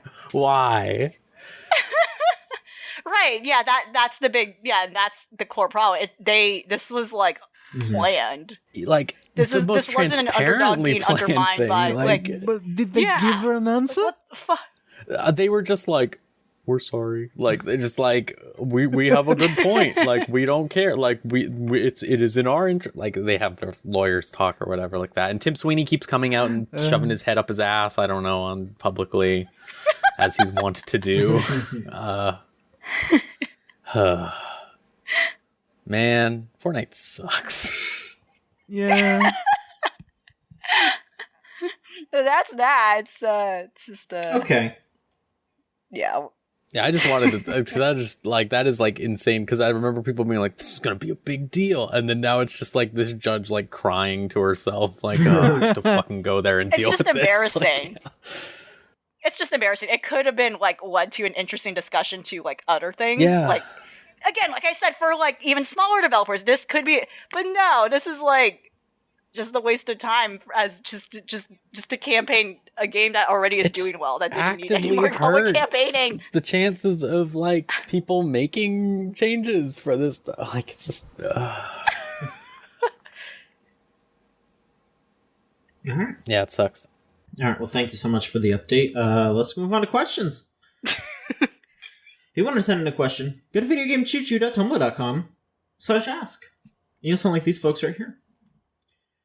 First off, Anonymous asks, so this one, we're not going to answer the second part because they asked what our favorite game of 2020 is, and, you know, that's for the end of the year. That's spoilers. Yeah.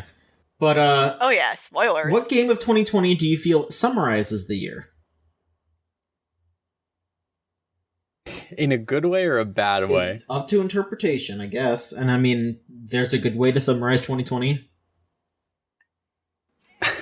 I do have an immediate answer, because I think Animal Crossing, with its timeline of like a lot of people getting hyped up on it, and then now it's kind of sizzled down to only like, you know, someone like me who like is someone who proactively plays it still and whatnot. Yeah, at the timeline of like Animal Crossing's interest at a really high peak, where like everyone was involved, like people who are non-gaming, you know, who are non-gamers in a sense of like they, you know, they're not proactive like video game players. And then that slowly sizzling down as the months went on by, I think is very poetic. Yeah. You know, and to be fair, no, honestly, it's a result of like a lot of the social media activity was from like people in high school, so like much younger people who now have to return to school, or like, you know, kind of. But I think like that whole like surge of people like really going far in terms of like completing a game that's not meant to be completed within, and technically has no completion rate, like within a few months, and like time. I think like, you know, I think that like sums up, I guess, the mania of like how the start of the year people felt really apprehensive about things, but then as the months went on, people just started like realizing, oh shit, this is the reality we're in now. We're still in a pandemic technically, and you should be still abiding by safety rules. Yes. So I like that's how I think that's my suggestion. You know, it's a game that sums up like there was like this really high optimism in the beginning, and then it kind of just sizzled down to something a little more lukewarm and flatlined a little bit. But it's still there, you know. But I think it's like, and people moved on to the next thing, right? But I think it makes sense to me personally. My answer is Disaster Day of Crisis. Good night, everybody. Hey, that's not a game of 2020. Come on. I know, it was that's a great game. It was just a little comedy joke about. Okay. Oh, I mean, Disaster Report 4 came out this year, and it was bad. Horrible. Yeah. Right, it was bad, according to you. Yeah. There you go. That's a good answer. Okay. Right. You got one? Wait. Yeah, I got one. Okay. I think it's okay. So here's my metaphorical one, which is Marvel's Avengers, because it is the definition of the establishment trying to continue with the status quo amidst everyone else saying, "Please don't. We don't fucking want this," and they just did it anyway. Yeah, and it appeased no one. When a whole spreadsheet, the spreadsheet of 1,000 bugs they logged, and just like, you were right on that. Yeah. My real answer was going to be Genshin Impact because God is dead. Well, they're still alive. They're walking around, you know? No, they killed the God of Leah. I guess assassinated that's true. him right in front of the crowd. Yeah, well, sometimes it's like that. Like this, I think the other one I'm going to say is that fucked up Spider-Man that they changed the Spider-Man into. Tom Holland, did you see what he looked like? I sent a picture, I think, in one of our servers. Yeah, he looks fucked. I don't know. They really want to push Tom Holland everywhere. So fucked up. It looks like an alien. The age difference now is like weird. Like, even though it's the same person, it's but so it's scary. Mm-hmm. That's another metaphor. You know, speaking of Tom Holland, the Uncharted movie. Those movie photos, those set photos on Uncharted. Sorry, I'm sorry. We're not even answering the question. But just thinking about it. It's news. I feel like that needs to be discussed. Yeah. We forgot to bring that up, but it's happening. Why is it happening? Who wants it? I don't know. It should not be. Nothing should be happening. I feel like everyone I know now, like I haven't seen anyone say something positive about Uncharted in like 2 years. Like there are people who are like, I like those games, and it's like, how do you feel about them now? We gotta and make it's it like, a movie. It's fine. And we're gonna cast Tom Holland. Yeah, we're gonna cast fucking who looks exactly the same. Fucking Tom Holland. Let's see here. Harlequin Wheels asks, what are the best and worst sound effects in a single game?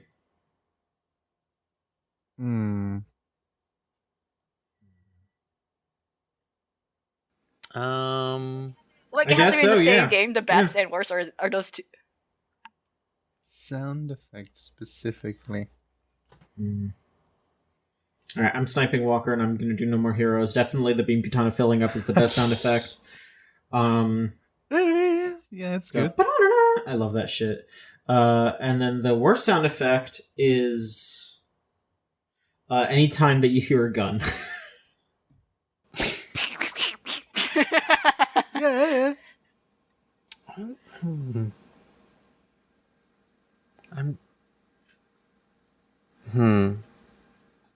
I'm trying to think about this. I feel like, because I'm just trying to think of recent games. The best sound in Minecraft is when Steve falls and goes, ooh. Ooh.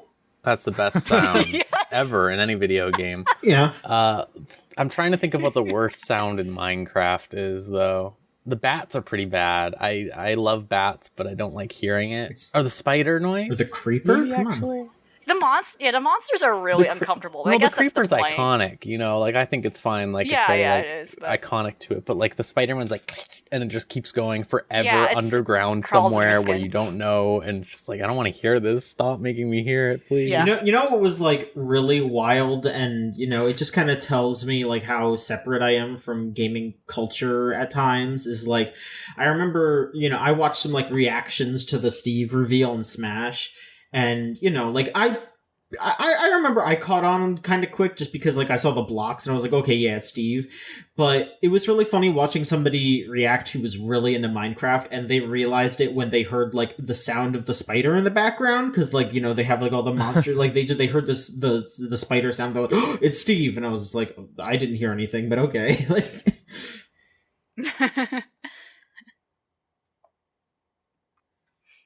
I would say, well, first of all, this is a separate, but the Mario 64, like, all the sounds of that game, in their crunchy, compressed glory, they need to stay that way. Like, do not, they need to remain untouched. All good, very good, all good. But I was going to talk about Pikmin. Pikmin has, like, a very cute sound design overall, but the worst thing is when tons of, like, the little guys, like, overlap and they're, like, have to, like, barrel into something. It's, like, the worst sounding thing. It's, like, I don't know if it's not mixed well, but, like, it's horrible. It's, like, really grating to the ears. Like, when, Yeah, like when they have to like all like charge against the wall, and it's just awful, and then you just hear that, and it's like it's awful, and they're just, but I love the cute little plucky noises when you got it, when they, when a lot of them sprout down and you gotta pluck, just like there's a lot of cute sound effects. When you're plucking overall, them, but like the overlapping sounds in that game is awful. Yeah. It just, I don't know, it's not mixed well, or it's just, I don't know if that's intentional, so you know where they are. It's probably intentional, but yeah, definitely. Yeah. Definitely when you're plucking really them and you hear them go like, hi. It's it's like, oh. Got it. Yes, Walker. Yeah, I was thinking it's so hard because, like, I could think of a lot of annoying ones because when you're playing a game, you hear the same sound effect for hours, it just drives you crazy. But like, best was really difficult, but I got it. Okay. Worst is the fucking walking in Final Fantasy 13. I can hear that. Yeah, I can hear it in my brain still. It's the same two sound effects for 60, 70, 80 hours. Yeah, that's true. And the best is the menus in that game. Like, just moving your cursor. Oh, so good. That's true. It is really good. Filling up the crystals to level up, man, that feels good in your ears. All right, last question here. This is a long one. If you want to send in a question, go to videogamechoochoo.tumblr.com/ask. Anonymous asks, what do y'all think of the recent mess that went down with streamer Lulu Lovely getting stream snipers banned from Apex Legends? One of the players claimed to have been banned wrongfully, but was revealed to have a history of banned accounts for using cheats. In the time it took for that info to be made known, Lulu Lovely received death threats and other derogatory messages from the Apex community for using developer connections to ban these players. Rose, do you have a major opinion about this? So I don't watch many streamers, but I will always have an opinion on the death threats that women have to receive online. Sure. It is these people. If you go and look at any of these articles, if you ever do a cursory look at the people who have been banned who are raising a huff, they are the scum of the earth themselves. Not even these people that are referenced here, where it's a lot of people where they're unrelated to it and just saying like, this isn't right, whatever, like stuff like that, like detached observers. Like if you go and look at like any of the people who got banned, it is not just that they are people who are using cheats and stuff like that. They are actively like really toxic people. They are just like the type of people who are very, very of a certain mindset, let's say. Bigoted. Yeah, they're just bastards. Yeah. And I feel like it is like, on the one hand, like worst case scenario, a developer just going out and banning like people who go after, who are like in a streamer's game or something like that, is like questionable at times because there are a lot of bad developers out there. But guess what? We live in a world of multiple options, and that this doesn't have to be a universal rule applied to every situation. So it can be good here, and it is good here. Yeah, I think like when you give that context, it's like obviously that you don't want these people in the game, and like when you just hear the abstract of like banning stream snipers, and I'm like, then who cares, right? Like, yeah.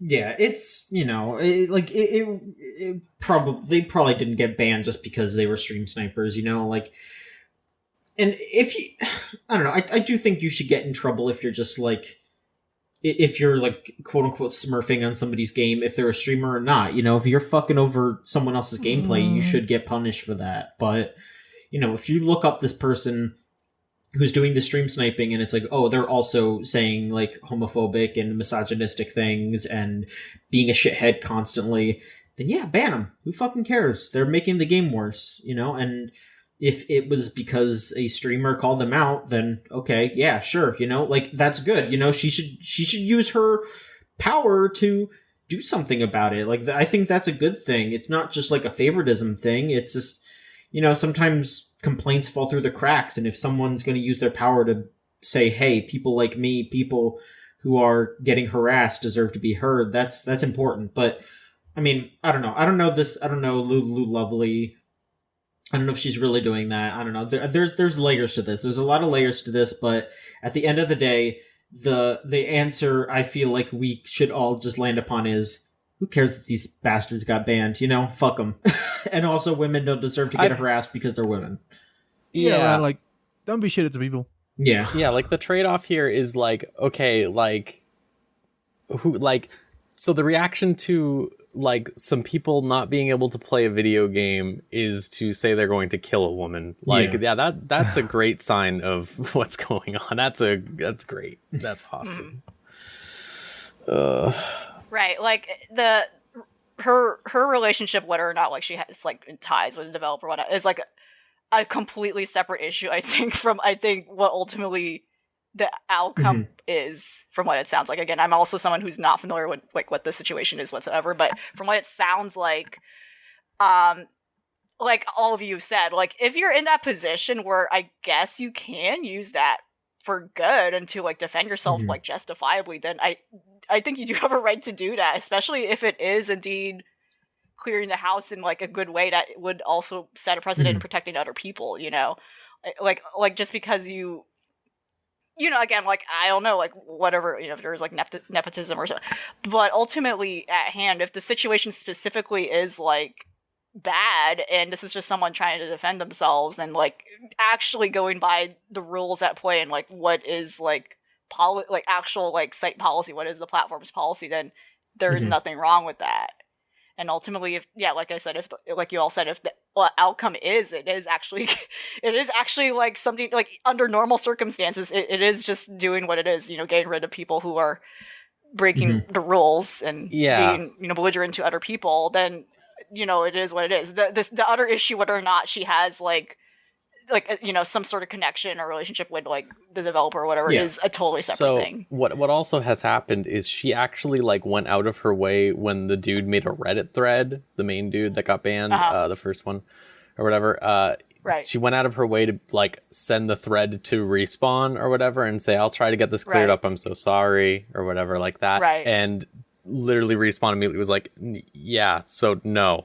Like, here's his list of, like, 8 banned accounts. Here's his list of, like, trying to avoid bans by, like, begging with GMs. Here's his, like, he was playing in a party with a dude who was cheating. Like, come on, like, this is like, right. But, like, then again, guess who won't get, like, the brunt of that? Respawn won't get the brunt of that. It'll just be this woman.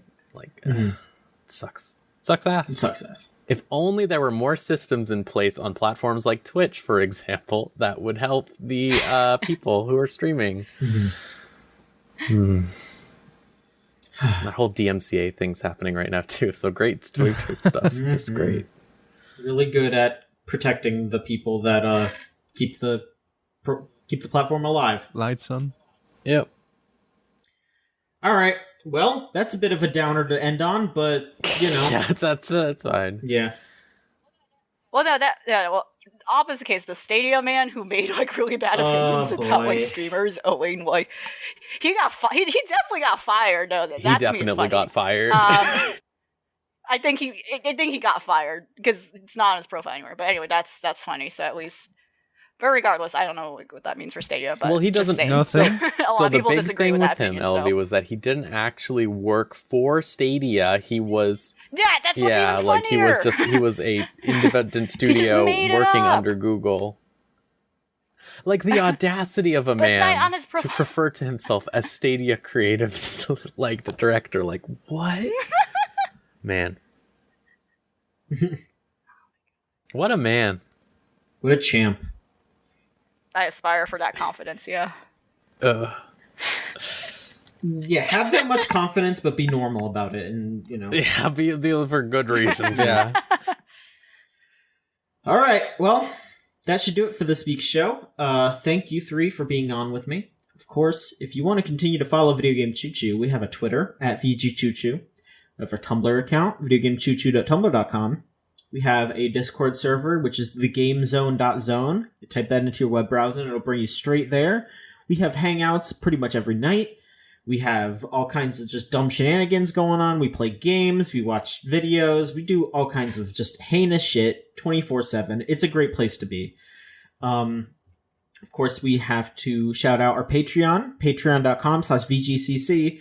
And you know what? I just noticed that we have all three of Chuchigatari on here. That's pretty exciting. We got the Chuchigatari crew on here. We just had our 50th episode, which is super fun. So proud of that. So proud of what we've done, and as well as what Trixie has done. I love that show a lot. And I am, I'm in for as many as we can have. So if you want to hear those episodes a week early, you go to patreon.com/VGCC and just pay us $3 a month. And that'll give you 2 early episodes a month. So you're paying $3 for 2 episodes. Plus, a lot of different videos we're doing might be early on there. We might have Starlight Cars in the future, which is our interview podcast that Scott runs. We have our Let's Plays that we're working on. We have other stuff that we're cooking up. It's always in flux, but you know what will always be there is Chuchigatari. So there's at least that. And also, I'd like to give a shout out to our YouTube channel as well. You just look up Video Game Choo-Choo on YouTube, and there's plenty of stuff on there for you to watch. Just check that out. And thank you to Melt Channel for our music crush off of the album Magic is Real. If you want to listen to their old stuff, it's meltchannel.bandcamp.com. And their new stuff is magic-circuit.bandcamp.com. Their stuff is really good. I'm looking forward to more of it. I hope there's more.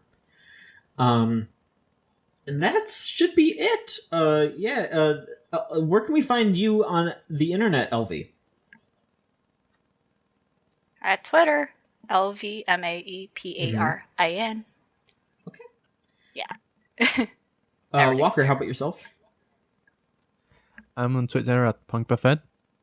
Okay. Rose? I'm on Twitter at HornGal or at CurryDraco if you prefer VTubers. We all love VTubers.